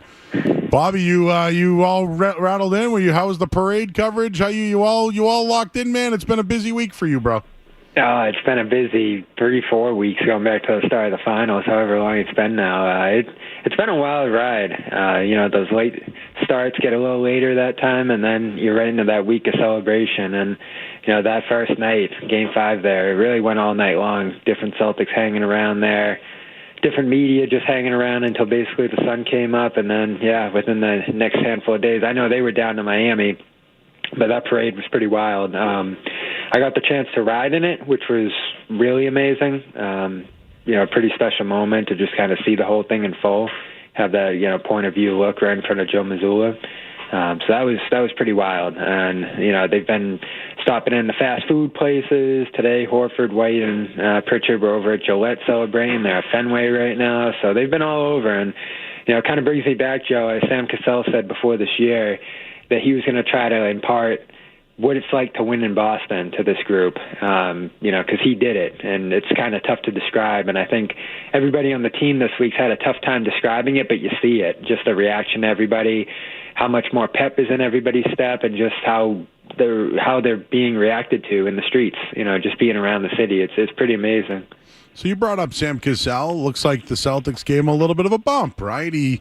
So what's now his role? And I don't know, is there anything here that to give him more money, considering, I don't know, J.J. Redick got hired in L.A. and hasn't been an assistant for any time in his life? Yeah, a lot of it's going to come down to Cassell's aspirations. Obviously, it looks like Joe's going to be the head coach here for a long time. There's certainly the head coaching jobs around the league are really closing up, and I know his name's been tossed around, a couple of them Cassell's. It's been tough for him over the years. I know Doc talked a little bit about it last year, that it feels like he's really been snubbed in a lot of the head coaching vacancies that have opened up over the years, and why is that? I really don't know. So you wonder if he gets an opportunity elsewhere where maybe he's in a top assistant role and he wants to be a head coach, that could be something that appeals to him. But a lot of that's starting to close up around the league. I know there was some reporting out there that he could jump ship and go to Doc there in Milwaukee, who he's spent most of his coaching career with. But it obviously looks like the momentum right now is building toward him staying here in a top assistant role. And the Celtics made a pretty concerted effort to set that up. They could have promoted Jeff Van Gundy to that spot. Leaping a guy like Cassell is the reason that they really didn't want to do that. And he's been an important part of the staff since he came over. I think you see a lot of the tangible ways, including that last story I mentioned there, Tatum's post-ups, and just sort of his vocal presence on the bench have been important to this team. So you want to keep as much of that as you can, because I do think that was an underrated part of the team's success this year, is how much brain power, how much experience, how many different kind of voices they added to that bench there. And it doesn't appear, at least for now, that a lot of additions are going to come from the outside.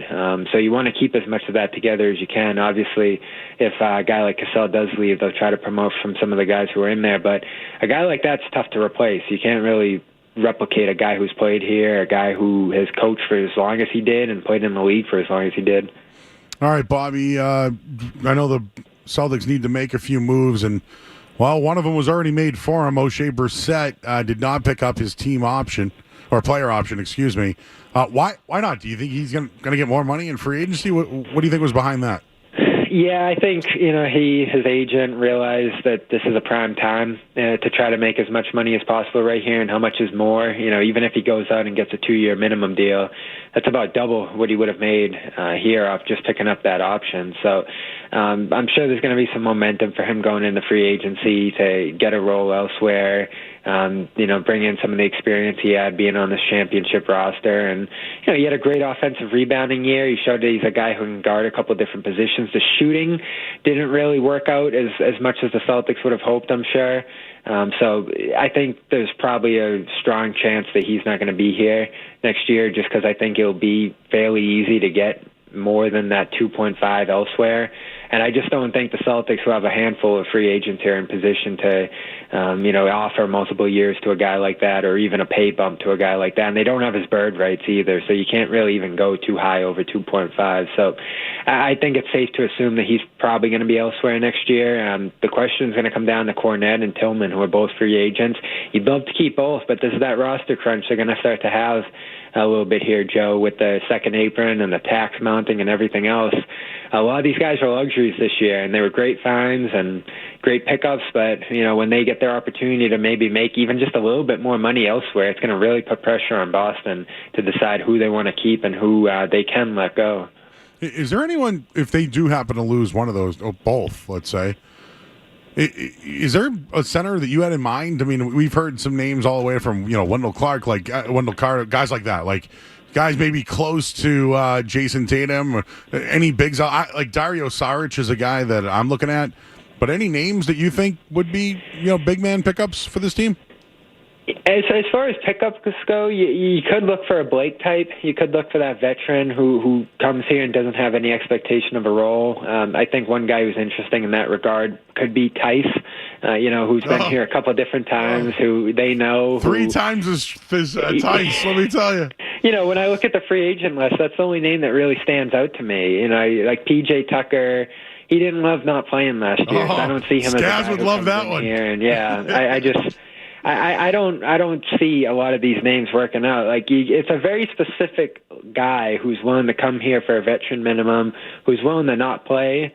And I think that's going to be difficult to find, especially in this class. It's not a strong free agent class at center. It's really not even a strong draft at center either, at least what the Celtics are picking here. So, I think that's a position you have to look at 30 and start to develop on the back burner a little bit, behind Horford, behind Porzingis. They've started to do that a little bit with Keita there, who fortunately they have a team option for.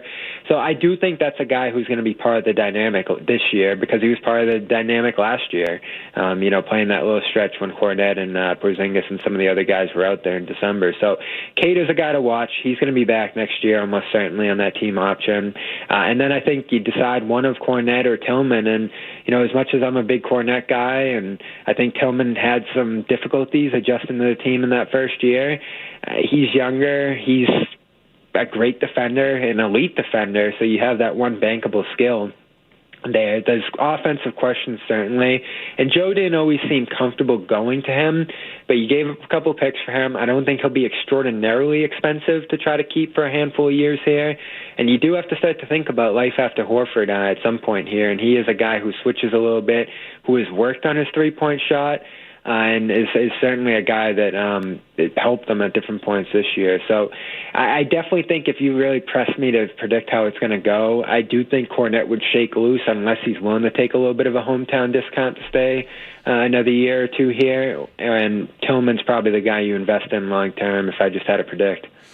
All right, Bobby Manning of CLNS. I got to ask you about Sam Hauser, his extension, if there will be one. And I don't know, man. Could they develop Drew Peterson into a Hauser type?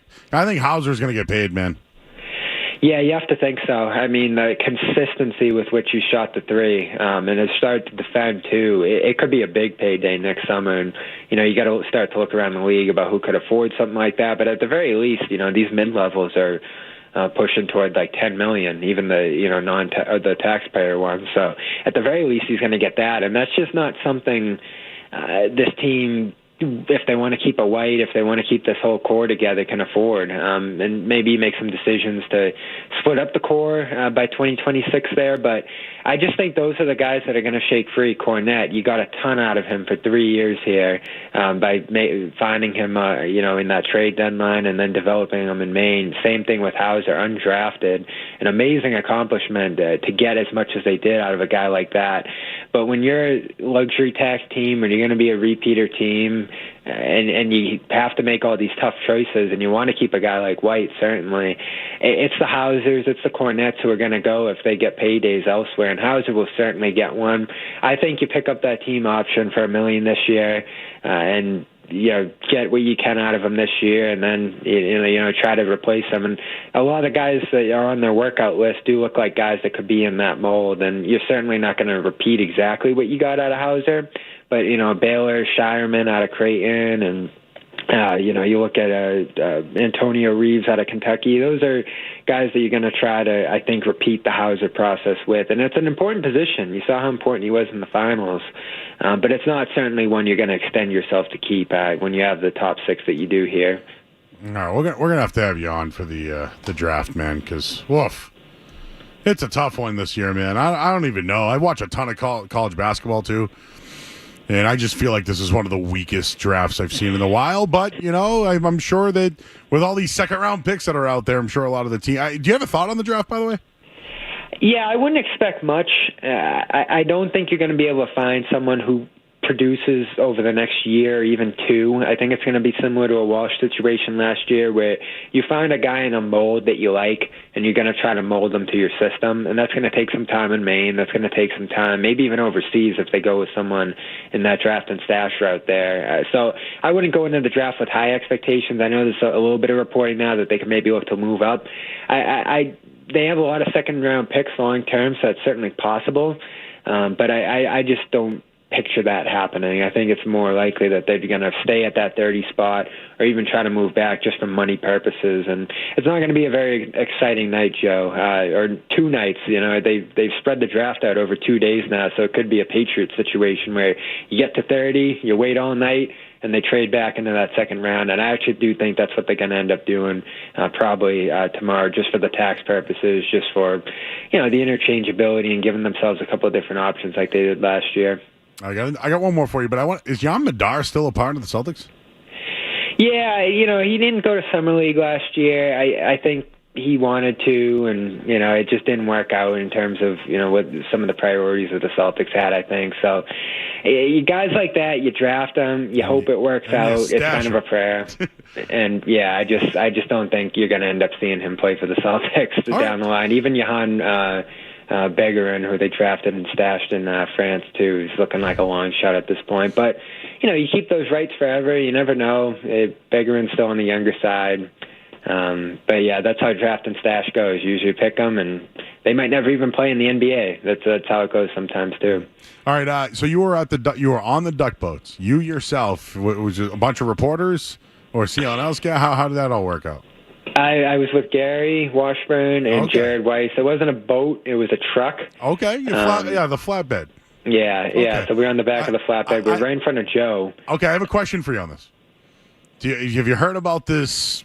08 Celtics were a part of a boat or whatever, but Kendrick Perkins wasn't invited. Do you know anything on this? Was he invited? Did they not want him? Is there a Bobby Manning take on the Perkins being snubbed for the parade? So I don't know much about the parade. I heard what Scal said about the open door at the practice facility, which what I think what he was referring to there. I don't know anything about the parade and whether he was included or not. I know Felger and Maz asked him about his role at NBC, and he was talking about just being a little too busy for doing the spots that he used to on there. But listen, you know how the team has reacted to a lot of the criticism this year, players, coaches, even the organization. I'm sure a lot of the tough talk he had for them didn't go over great. Now, was he blacklisted from the parade? Was it just one of the de facto things where, he's out there talking tough, so he's probably not going to, show up at the facility expecting open arms? I'm sure it went a little bit of both ways. And again, he has said that he still has that relationship with Sam Cassell. He still wants these guys to succeed. He's just telling it like it is, in his national TV role, and he feels like he has to do that. So I don't know the story and what actually happened there. Again, he's a national media guy. He's a guy who covers the league for ESPN. So I don't know if he would even want to be seen, celebrating with the trophy there on the duck boat with Pierce and all of them too. I think he's just in a different kind of role. And, I respect the kind of job he's trying to do. I don't agree with everything he says. necessarily, but he tells it like it is, and sometimes that doesn't always go over well. So I don't know if that's why he wasn't on the boat. I don't know if there was a blacklist at the practice facility necessarily this year. But things can get a little cold when you make criticisms and stuff like that. So I'm sure, they aren't on the greatest terms, but that's just how it goes sometimes. All right. Well, he's Bobby Manning. Did an excellent job this year over at CLNS. Covers the Celtics there. He was on you got the parade, so that was good, man. And that was really cool, man. That's just not something you get to do very often, and to kind of be in that position, it was surreal. And I forget who said it, but these guys play in front of a crowd, and we're around a crowd of 20,000 or so at the games. To be in front of a crowd of 1.5 million, that was different. That was something. Well, now you're going to work a little harder at your job going forward now. You're going to be like, this is important. People need this. So we appreciate what you do here, man, and we'll try to catch up after the draft, and maybe you can sort all that out for us at some point. Yeah, for sure. Anything you need, Joe. Thank you. You got it. He's Bobby Manning, CLNS. Check out all his work. Appreciate you, Bobby, and we'll catch up down the line. So that's your little Celtics minute. Linus Allmark's been traded. Are you in or out on the deal? Do you like it? And we'll get you caught up on what's going on right now. Second period, Game 7 of the Stanley Cup Final. Right in Sports Hub Headlines. Sports Hub Headlines. All right.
teammate, and most of all, being a good friend and a good person. 4 minutes to go, second period. So we got a second goal in this one. Florida up 2-1. Oh, that was Linus Ullmark, everybody. The goalie who once won a Vezina with the Boston Bruins. And I was being a smark earlier when I said, what has Ullmark done for the Bruins? He won a Vezina. Something not a lot of Bruins have done in the past, but it has been done. But when you look at Ullmark, in reality, how was the move? He was a success. People questioned the money when he first came over. But, this was a guy that was a part of what they were. Right? Their identity was both goaltenders a year ago. But Ullmark was entering the final year of his contract. He had a $5 million cap hit. The Bruins need to sign Jeremy Swayman. And I don't know what his salary is going to be. I'm thinking 7 and 8, 8 and 8. I don't know. $8 million a lot for a goalie, but at this point, Jeremy Swayman is the guy and they're riding with him. And it sounds like the Senators had the most aggressive deal for Ullmark. New Jersey was in on it. They backed out. Ullmark in Ottawa do not have an agreement in place for a contract extension. So that's probably why the Bruins got the return that they did, just to get you caught up on it. Kostelik's a 25-year-old center, 5 goals, 5 assists last year, played 63 NHL games. He's physical. He'll be a bottom 6 player who makes $835,000, and he was very strong on the faceoffs last year, and he'll be a restricted free agent next year. So they'll have team control for him for at least this year, and we'll see what happens next year. So if you want to look at it, that's fine.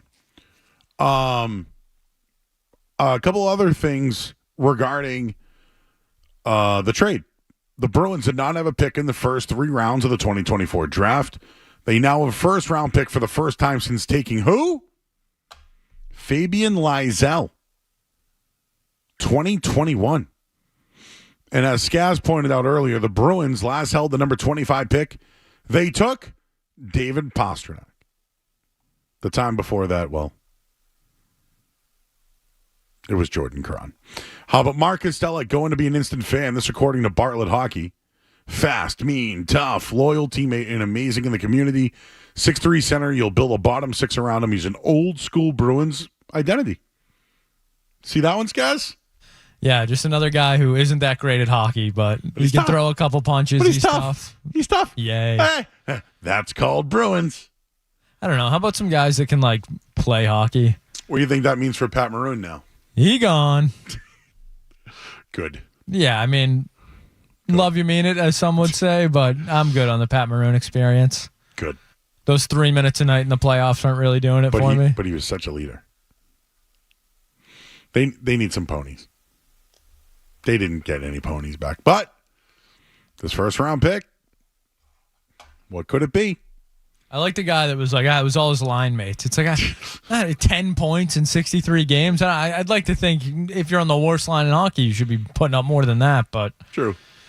The Bruins spoke. They would like to thank Linus, Moa, Harry, and Lily for all their contributions to the Bruins family. Linus is a Vezina-winning goalie who was a star on and off the ice. We want to wish Linus and his family much success and happiness as he continues his career in Ottawa. That from Don Sweeney, who said, finally, you're out. When do you think we get the teary-eyed Swayman video? Oh, just hugs. Hugs. I will remember you playing in the background. Remember you. What's a song about hugs? Songs about hugs. Oh, there is a hug song. Hugging you is easy 'cause you're beautiful. I can hug you like that. I can. Oh, God. He's gone, everybody. He gone. John's in Hanover. Hey, John. Hey, is this my on right now? Yeah, I'm Joe. How are you? You're John? Oh, sorry. Hey, it's Justin. My bad. Oh, Justin. How you doing, bro? What's up, man? How you doing, buddy? How you feel about the deal? not a big fan. Skaz, you nailed it, I think, here. You trade a goalie with 1 year left, right, at $5 million, who's a proven commodity. You bring back a guy who sucked last year at $4 million per season, who signed through 2027. So your net gains, you're saving $1 million a year, but you're extending it out 3 years. And I just don't get it. And with Skaz hit on this Costello guy, I just looked him up real quick. I have no idea who this bum is. 144 games, 25 points. Yep. With an injury history. He's big. He's big and he's tough. He's physical. What big deal? Maroon's big too, and he stinks. Yeah, I don't know. I know. We're with you. It's just the first round pick, but we all know Sweeney's. Besides, you just nailed it with Pasternak. I don't know if Sweeney, drafted Pasternak or not, but before that was Caron. So 25th pick. You get a 25th pick in the first round. You bring back some bum bottom six player, and you add 3 years of a goalie, and you're going to sign, potentially 8 years at 7 per, 8 years at 8 per. You need more help than that. I just think we're in purgatory for hockey here, and I just don't see where we're going the path. I would rather. Felger drives everyone crazy, but he's saying, why not Felger? Why not trade, Swayman in that situation? You could have traded him and got probably a bigger haul back if you got this for Allmark. So you listen to both shows, huh? I listen to all the shows. Mark Bertrand lives 4 doors down from me. Oh, in Hanover. Beatles, right down the street. We go to Damien's. Do you know I worked with Beetle? I worked with Beetle before we worked here at the Sports Hub? I did not know that, but Beatles, 4 doors down. We go to Damien's. We do some bar pizzas, waiting on you to come down to the South Shore. So if I was like Beetle, I talked to a John who lives 4 doors down. Justin, 4 doors down. Oh, Justin, sorry. Are you the clam bake guy? No, I'm the state trooper. Oh, okay. Well, now we know a guy. You know a guy. I know a guy. So Beatles 4 doors down. He's right at the end of the street. Give me a Starland update. So Starland, I'm an OG Hanover guy. Okay, yeah. So I'm born in '85. So I'm 30. I'll be 39 a week from today. Yeah, I'm 42. Go ahead. Yep. So 39. And Starland back in the day was great when they had the tanks and when they had the bumper boats where when you got the water in your mouth, it was just pure oil. Yeah. So I grew up in those days, but now Starland's got a bar, indoor sports complex. I haven't been in a couple of years. My kids are 5, 4, and 3, so my kids are younger. Nice. So State Trooper 5, 4, and 3, 4 doors down from Beetle.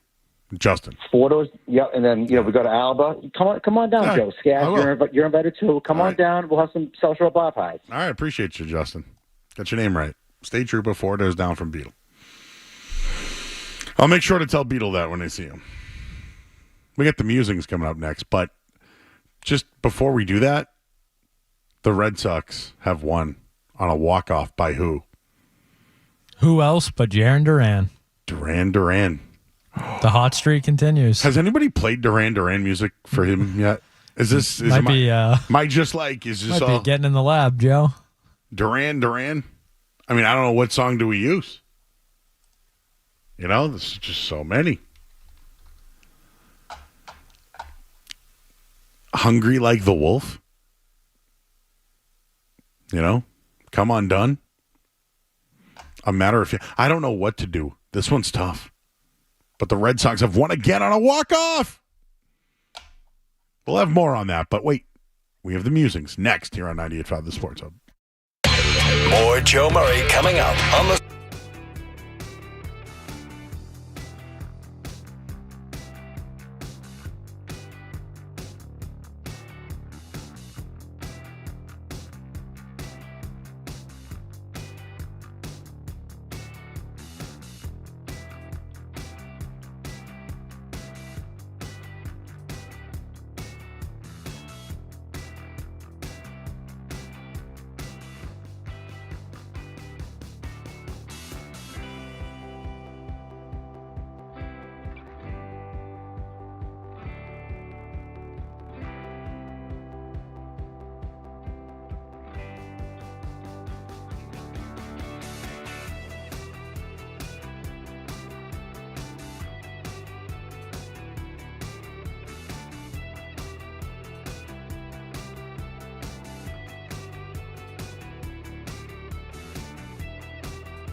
You want a random take?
Celery or lettuce or 2 days in a row. I mean, it was contaminated. It was. Contaminated. It was completely contaminated. I don't know if you've seen David's Little Dicky. Remember how he just hates carrots? I don't know if you've seen this one. But he was forced to eat a carrot, so he ate. Nothing has happened to me yet.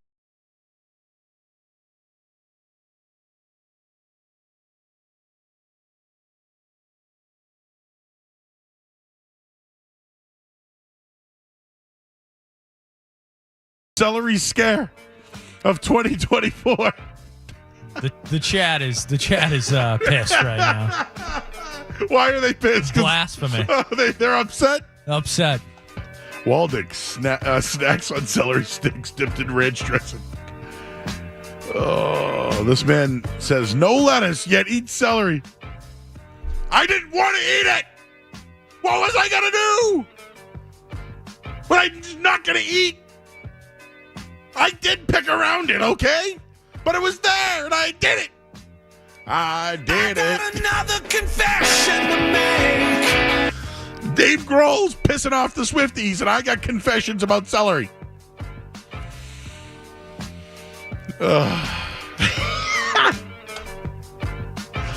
like a nice little crispy celery stalk plain, says Einbein. As a kid, you do like the ants on a log. You can, a little peanut butter raisins or something. Hot tuna. I had celery 2 days in a row. I mean, I don't know what's going to happen to me. Am I going to get sick? I hope I'm not losing my voice again. Last week, I don't know how the hell I spoke for all week. I wasn't even on a duck boat. But yes, celery twice in one day, man. What do we got for birthdays today? Let's I had a amusing, but I'll save it for tomorrow night. Top celebrities today. Mick Fleetwood. Oh my God, 77 years old. Mick Fleetwood owned Mick Fleetwood's in Maui, Hawaii. I went. He had a museum in the basement. I got the Fleetwood mac and cheese. It was amazing. It burned down. Sad. Peter Weller, 77 years old today. Mindy Kaling, 45 years old. Minka Kelly, 44 years old. Erin Moriarty, 30 years old today. What else do we have here? Jeff Beck. Ooh.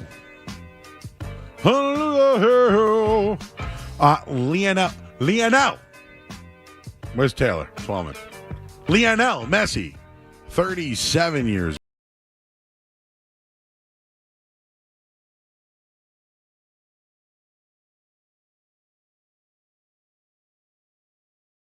Daughter's 36.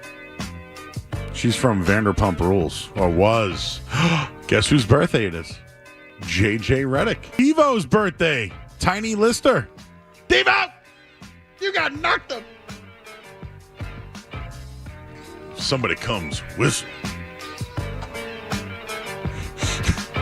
I love the movie Friday. Anything else for birthdays? I don't have. Oh, I'll Willier Abreu? Oh, Willier. Saw that it was his birthday today. A little walk-off action, huh? Little Willier, potential Rookie of the Year, Willier Abreu? What? I saw that, actually. Why does... Okay, here we go. I know Christina put these in here earlier today. Who's Snow the Product? No idea. Rich Eisen's 55.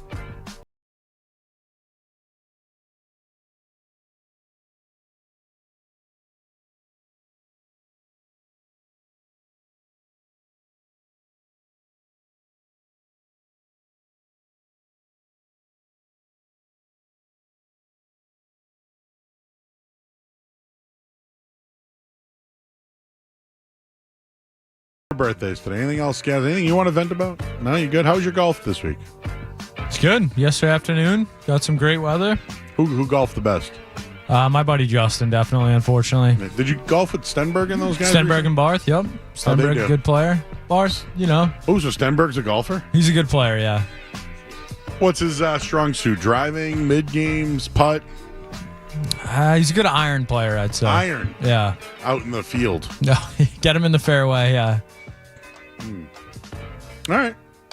Solid day, though. Can't complain. We'll check in with Skaz's golf games, of course. Linus Ullmark got traded.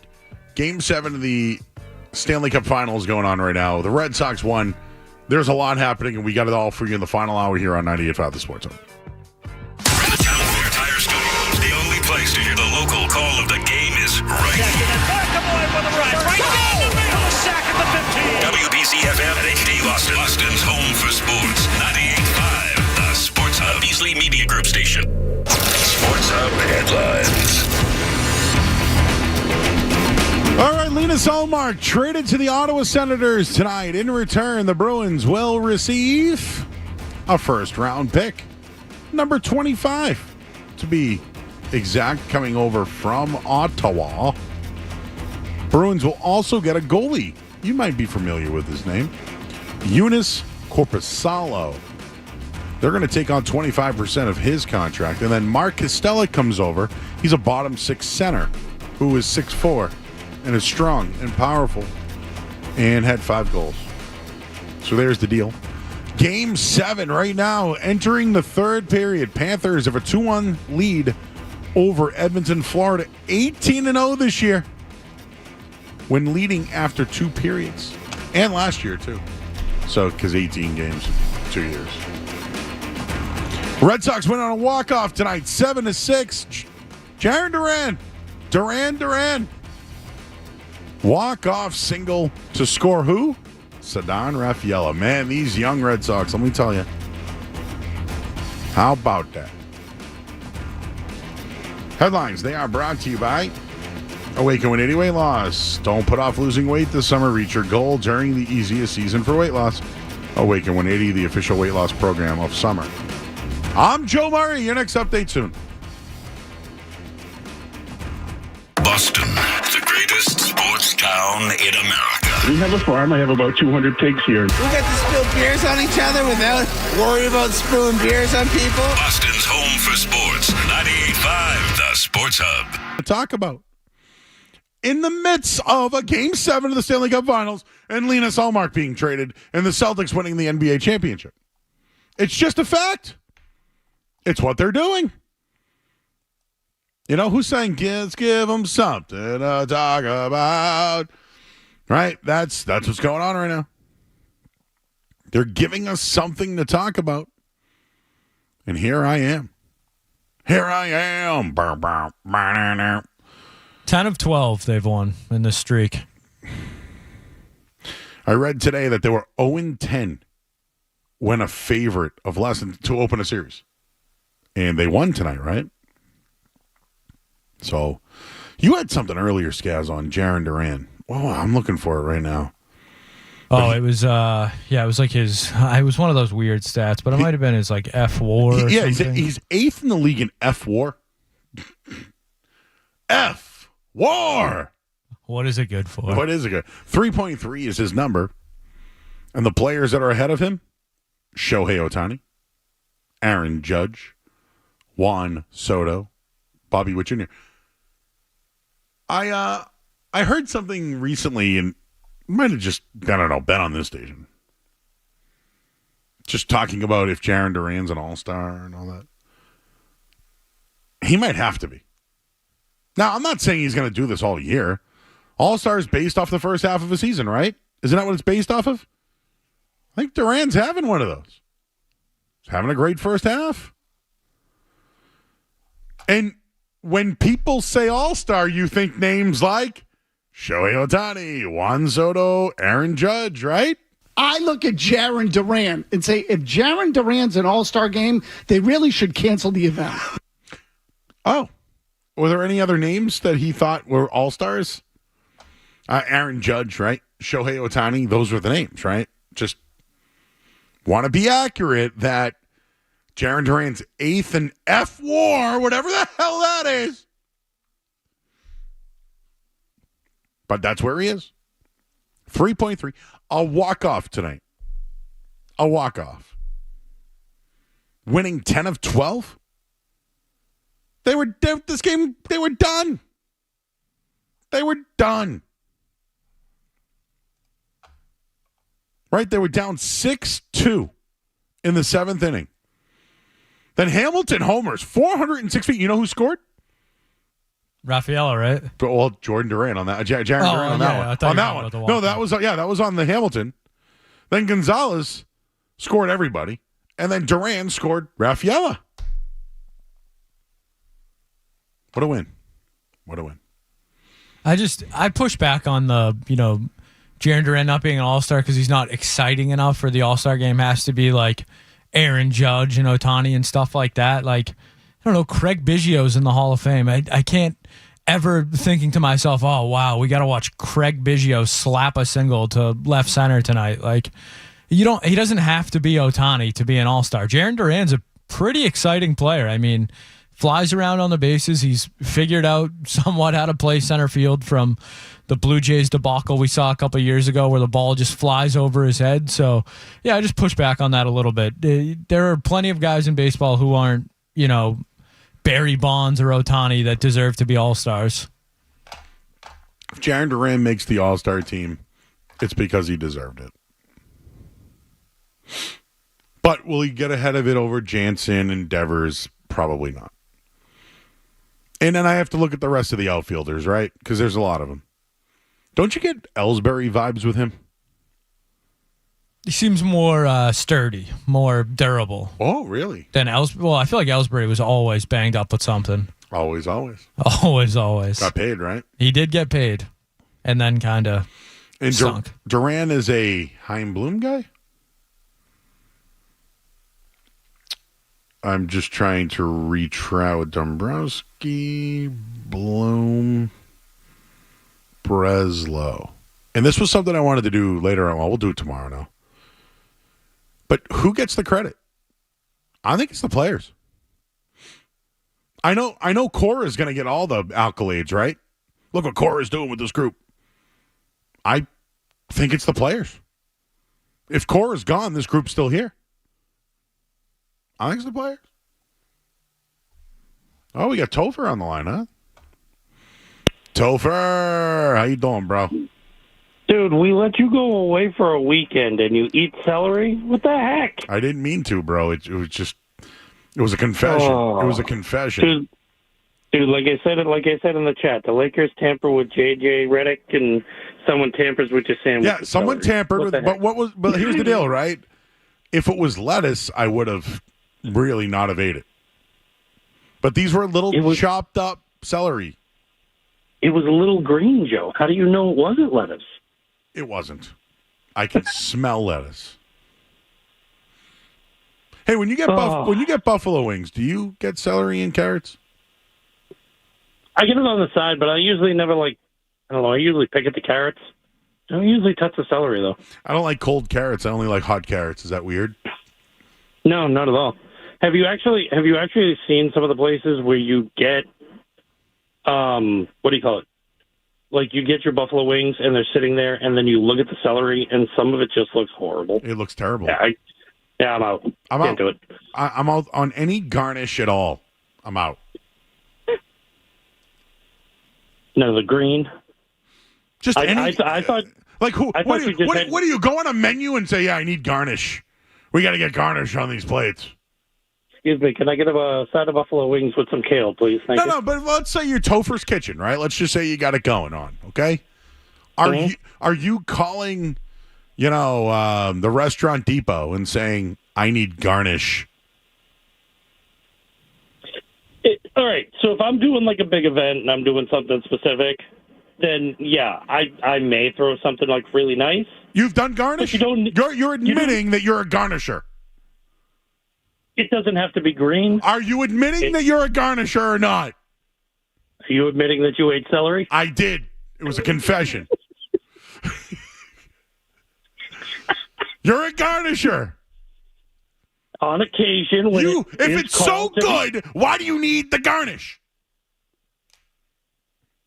Because sometimes you have to show out the classy person. When I go to Buff's and they give me wings, I don't need everything on the side. I just need the wing. They don't need a garnish to show me they got good wings.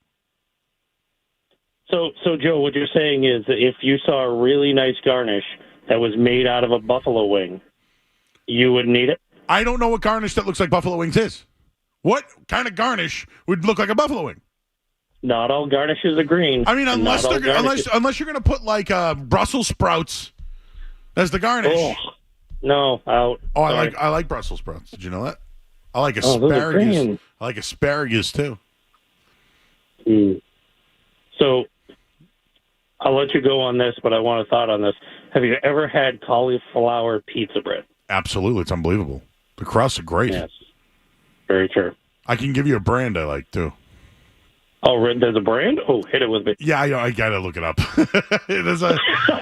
Actually, I get it at the Market Basket in Reading.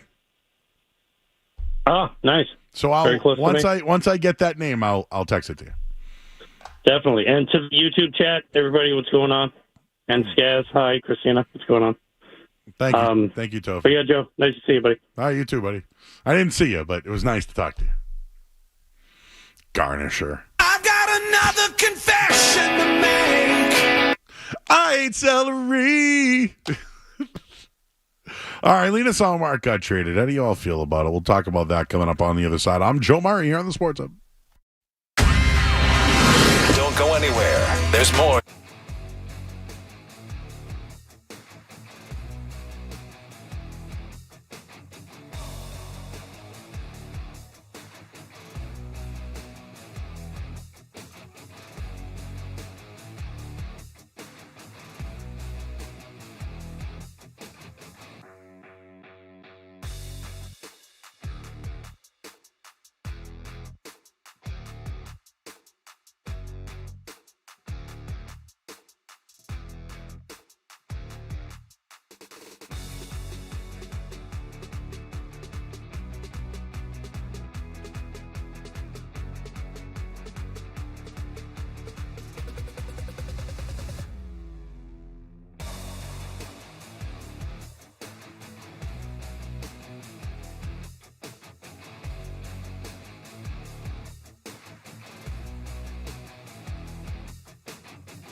get sick.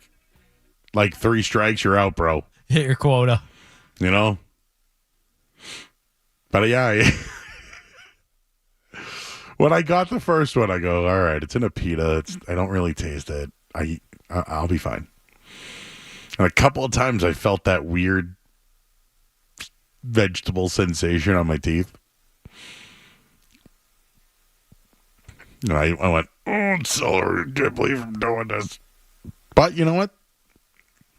I made it through.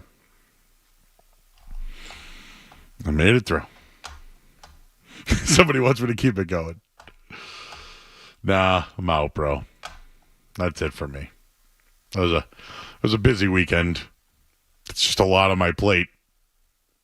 Not sure if I can handle that. All right, so Linus Ullmark got traded tonight, everybody. It's the first major move of the offseason for the Bees, and they've split up their goalie tandem. Don Sweeney announced the trade today. Mark Kastelic comes over. He's a bottom 6 center, played 63 games last year. On paper, he kind of sucks. But everybody's going to tell you he's big, and that's what they need. Eunice Corpusalo, that guy sucks too. Let's just be honest. That guy sucks. But the first-round pick, number 25 overall, that's not bad.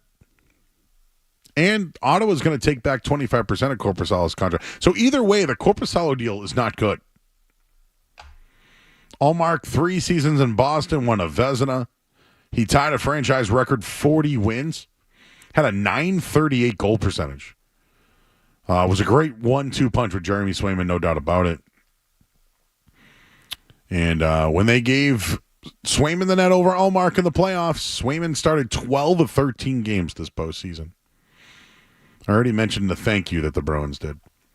So we talked about the bottom 6 center. 6'4", 226. Pretty big dude, Kastelic. I don't know what about Corpusalo. Get rid of that guy. Out. See ya. Bruins have $24 million in cap space. Free agency begins next Monday. So I thought they've been aggressive. I'm fine with the deal. No extension right now for Ottawa and Ullmark. Can't beat it. Some people don't like it. I'm fine with it. Now you got to get Swayman under a contract. I prefer Boosie. I want Boosie. Corpusaro. Guy sucks. I'm sorry. The more I think about Corpusaro, I don't even want to see him. I don't want him to even have a jersey with a last name. You know, some guys get traded and you're like, nah. Like Hakeem Olajuwon played for the Raptors. I don't even want to see that. You know? Wasn't Dominique on the Celtics? He was for a while. He played. No, but there's like guys who were traded. Paul Pierce on the Wizards. That one's tough. No, there are guys though who got traded who never played, but they were like on the team for a minute. They just like didn't play. I'm thinking like that. Like Corpusaro was a Bruin, but didn't have a jersey. Never Reggie Wayne. Yeah. Drew Holiday with the Portland Trailblazers. He was a great Trailblazer. No, for real. He's one right there. Who has a Drew Holiday Portland Trailblazers jersey? I think there's one. There's got to be one out there. There's got to be one. But I don't even ever want to see the Corpusaro Bruins jersey ever. Out on that. Hey, it's JP in North Providence. How you doing? Yeah, great. We got the corpse for a backup goalie, Joe. Jesus. That's a good point. Oh, my God. Is he going to be like an Undertaker and we'll show him in a coffin or something? I don't know, Joe.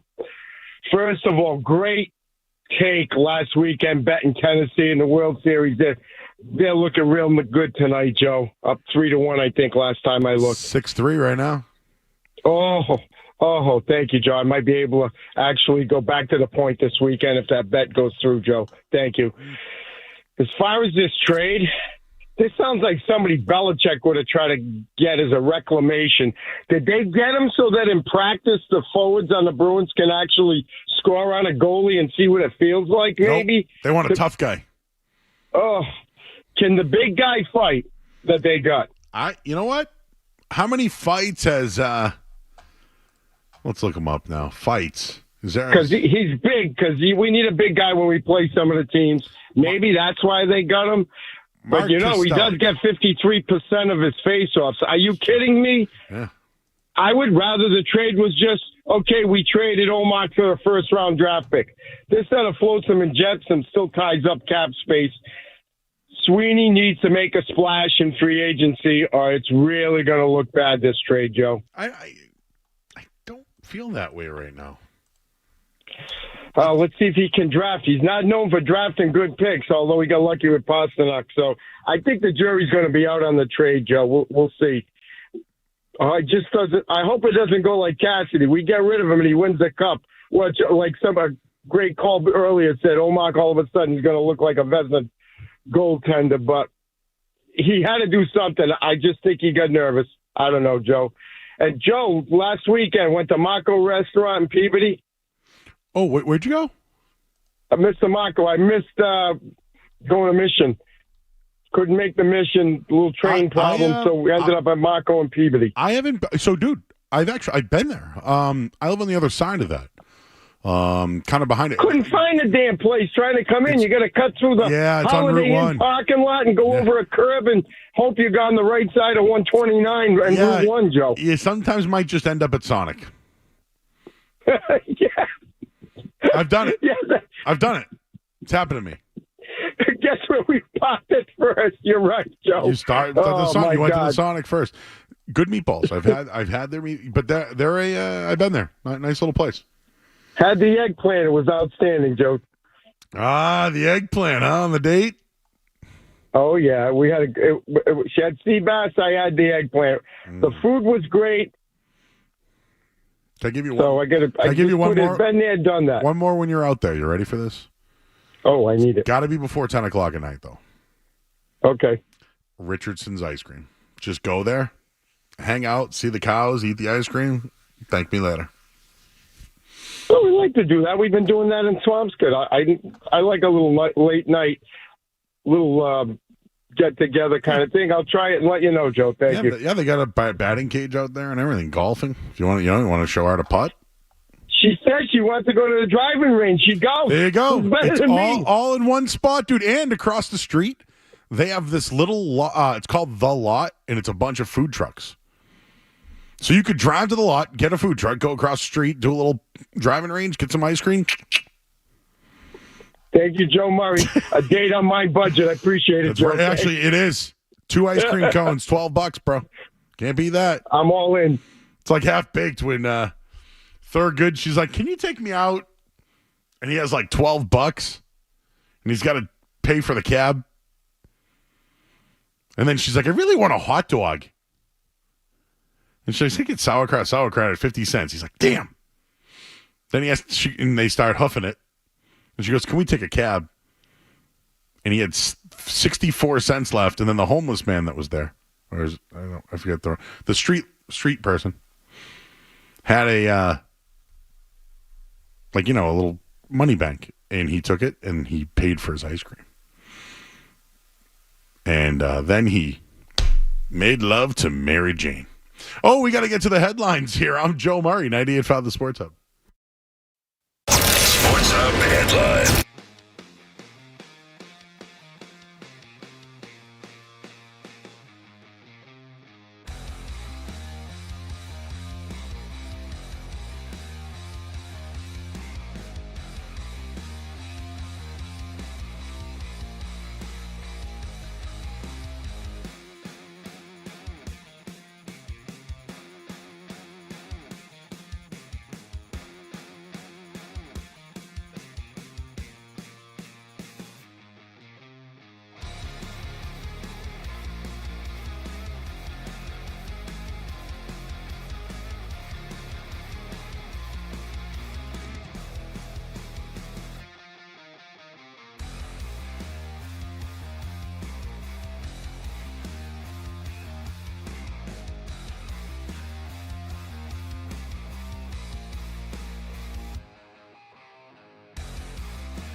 98.5thesportsup.com, and I was going to do this tomorrow night, but you know what?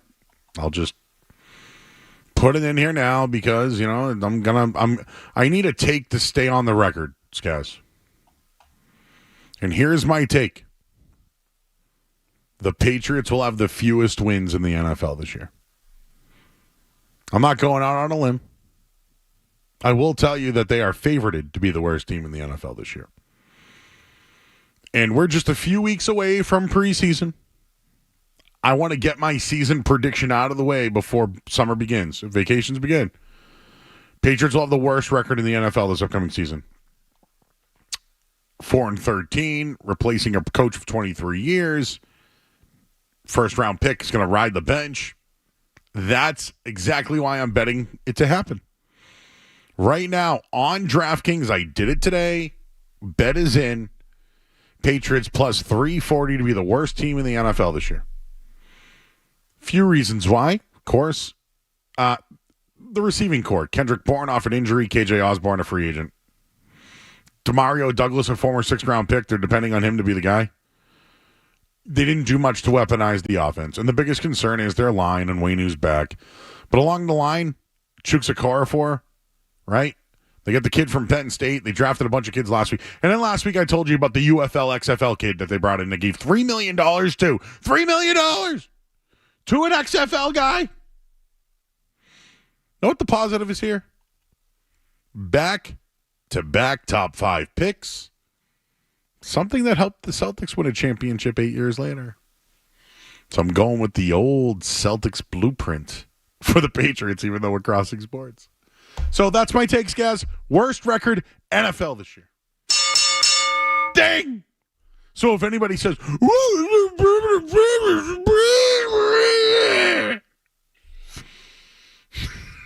was that a blast? I don't know what that was. Well, I told you. I'm telling you now. Worst record NFL this year. Worst record. I don't need to watch a practice. I don't need to go down there. You don't even need to tell me if there's a quarterback competition or not, Bernard. Suck. 340 times. Suck. 617-779-0985. A lot else going on. Red Sox win tonight 7-6. Walk-off, Jaron Duran. Cool. We'll talk about that tomorrow. It's Game 7's going on right now. 2-1 Florida. Things getting out of hand. Did you see the photo I sent you of who's sitting in the front row? Was it a dog? There is a dog sitting in the front row. Now listen. Is that what Florida has for fans right now? They have to sit a dog in the front row? I got to post this. One. Well, Pete Blackburn already did, so I'm just going to retweet it. Fine. There is literally a dog sitting in the front row at Game 7 of the Stanley Cup Finals, and he has earbuds on. Ear things. Headphones. Ear blockers. Whatever. Does the dog follow the puck? What does he do? What does it do? What do you do? I was waiting for it. Is the dog's name Chunky? It's a chunky. Uh-oh, you got a chunky. What do you do there, dog? You're sitting in the front row. Now, you could be a support dog. I love dogs.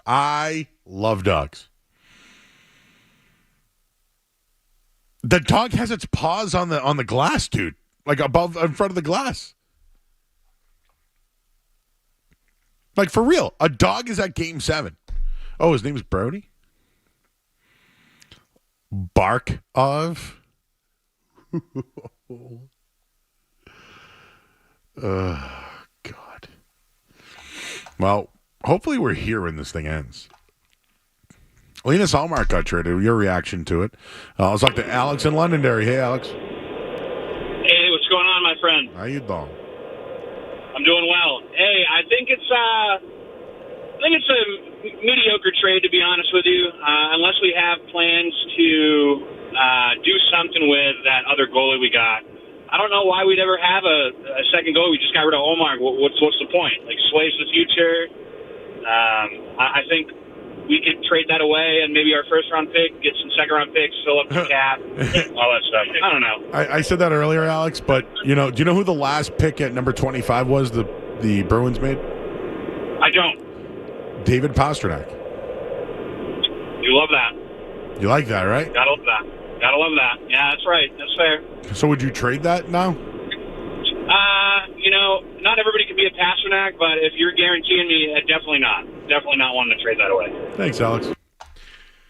You didn't bring up Jordan Caron there. I was just about to say Jordan Caron was the other one drafted at 25. Two sides to the coin there. 50-50. Yes.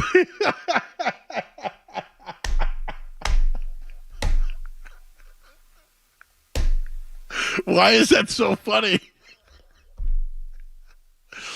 So if it's like 50-50, Eileen, yes. Do I think the Bruins probably should have moved on from Cassidy? I'm 50-50, yes. The pause is the best part. Zig, you're thinking about it.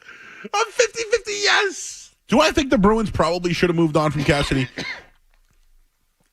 I'm 50-50, yes.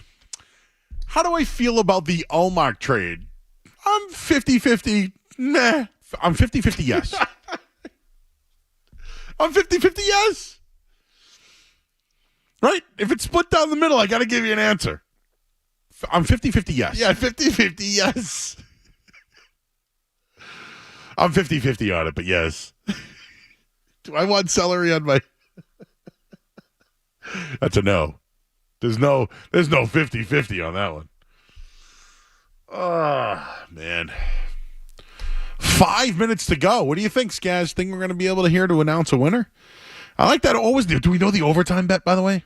I saw plus 270, but doesn't that feel way too low? No. That's good. That's high. That's high? Yeah, that's high. The unders in Game 7s, 4-0 the last 4 in the Game 7. Do you think Connor McDavid's still the MVP? Who scored the go-ahead? Verhaeghe had the first one, right? I think it's going to be Barkov, probably. Woof. He's been good. Get it? Bark of? Hey, dog in the front row. Boo. They can't give it to McDavid if they lose. You know how I feel about them giving to McDavid? I'm 50-50 yes.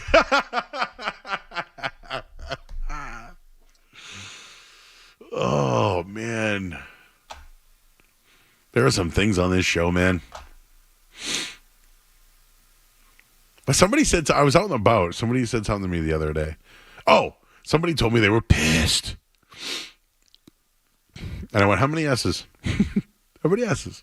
Well, now what I get from my buddies after Mike's appearance on our show last week is if I stir the pot or anything and in the group chat, I just get back a little audio clip of Mike telling us, "You're so sensitive." So I get that in the group chat every once in a while now. Media. Can't escape it. The narrative. Do you know what's funny? I listened to Felger and Baz today because I was driving back, and the demographic was definitely above 54-year-olds. Did you notice that? I don't know if the age of the show here, the people who call, I feel like are between like 18 and 50. Christina, you're into the calls, right? You feel like everyone's probably under 55 for the most part. I feel like their show is definitely 54 plus. Christina said, I'm 50-50 yes. We have a mix of older callers as well. We get some older callers. Seasoned. Cultured. Yes.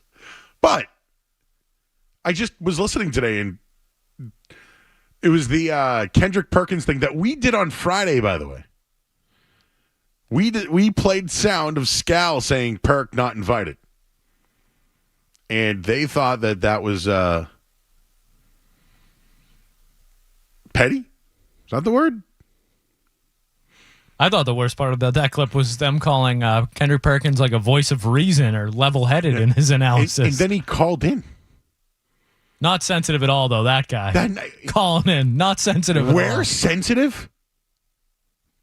The guy said Joe Mazzulla had a bird for a brain. Yeah, I didn't shocked. say it. I'm shocked the team didn't want him on the. I didn't say it. I'm just reacting to the fact he said it. You think Bill Belichick's letting a former player on the team? They tell him he's got bird brains. I was gonna say, you think he's getting Ted Johnson walking? Some of these other guys walking through there? I would say no. No. You notice guys weren't invited to the Brady night. Guys aren't invited back. Kendrick Perkins, the voice of reason. If it fits your agenda, sure. He sold out, by the way, Perkins. He's got a different take every week. He called in. Wah. And was like, I got a problem with Scal. Oh, yeah. Ooh. I laughed. I did the same thing. Now, if Perk called into here, I'd be like, yeah, Perk, you said he had a bird brain, bro. No wonder why. You weren't invited. Like, it's not about you anyways. Who cares? This is what the parade did. The parade meant nothing to anybody here, right? It meant nothing to any of us. But you got to look for something, right? Oh, they're so petty. Oh, those Celtics. But Perkins literally said he's friends with the owner. He's friends with the PR guys. But no, the Celtics haven't done anything for me since they traded me, though. Oh, I'm really good friends with the owners, but no, they don't welcome me back on those nights. Oklahoma City. He goes to the Encore and got 5 nights comped? What? And his buddy Nicky Verano, who I know too. What? Now Perk's getting free nights and free meals in Boston? Yet, the narrative. Sorry. I apologize, but I'm not sorry for this one. The narrative. Whiny Celtics fans. Wah! Perk calls in and tells us he gets comped in Boston. Not sensitive, though. Just wanted to clear the air. Best friends with the owner, and they don't do anything for him, but he goes back to Oklahoma City night and the Cavs night. Anyways. We'll tell you what happens in this game that has 2:30 left. We'll do that next here on 98.5 The Sports Hub. More Joe Murray coming up on the Sports Hub.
Florida.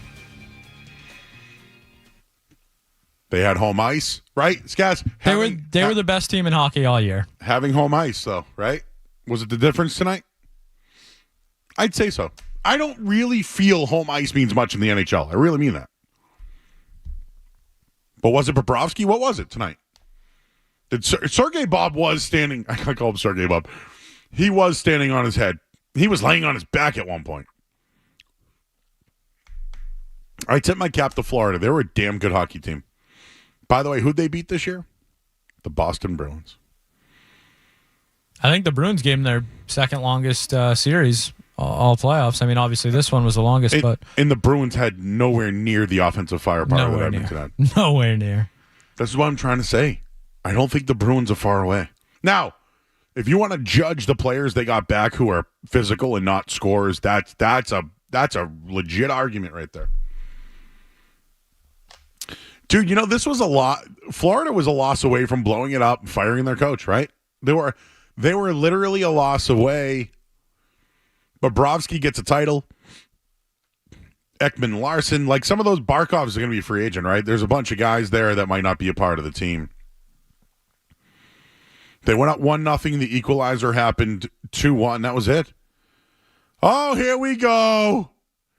The handshake line, everybody.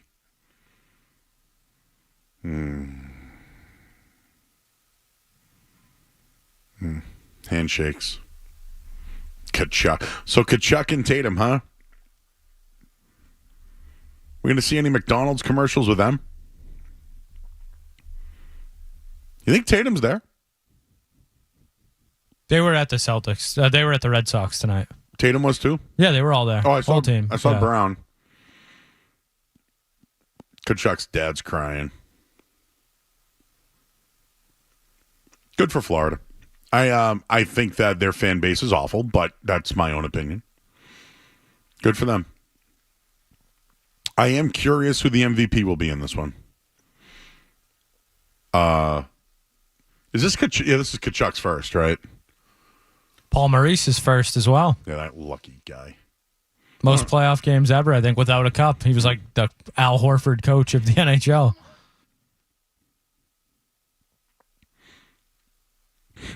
Edmonton did not score ever since the celery garnish talk. No joke. So you're trying to tell me I put the kibosh? Barkov, man. With a dog in the front row and bark in his name. Who is going to be the MVP? We're not even going to get that. So if we're taking guesses one more time, I'm going to see if I can get some odds on it real quick while we do this here. But Connor McDavid played almost 10 minutes in the third period. Wow. He was gassed. Let's see. I'm going to get... I want to know what the line is right this second. And I don't... Oh, okay, Stanley Cup. Here we go. And I'm trying to...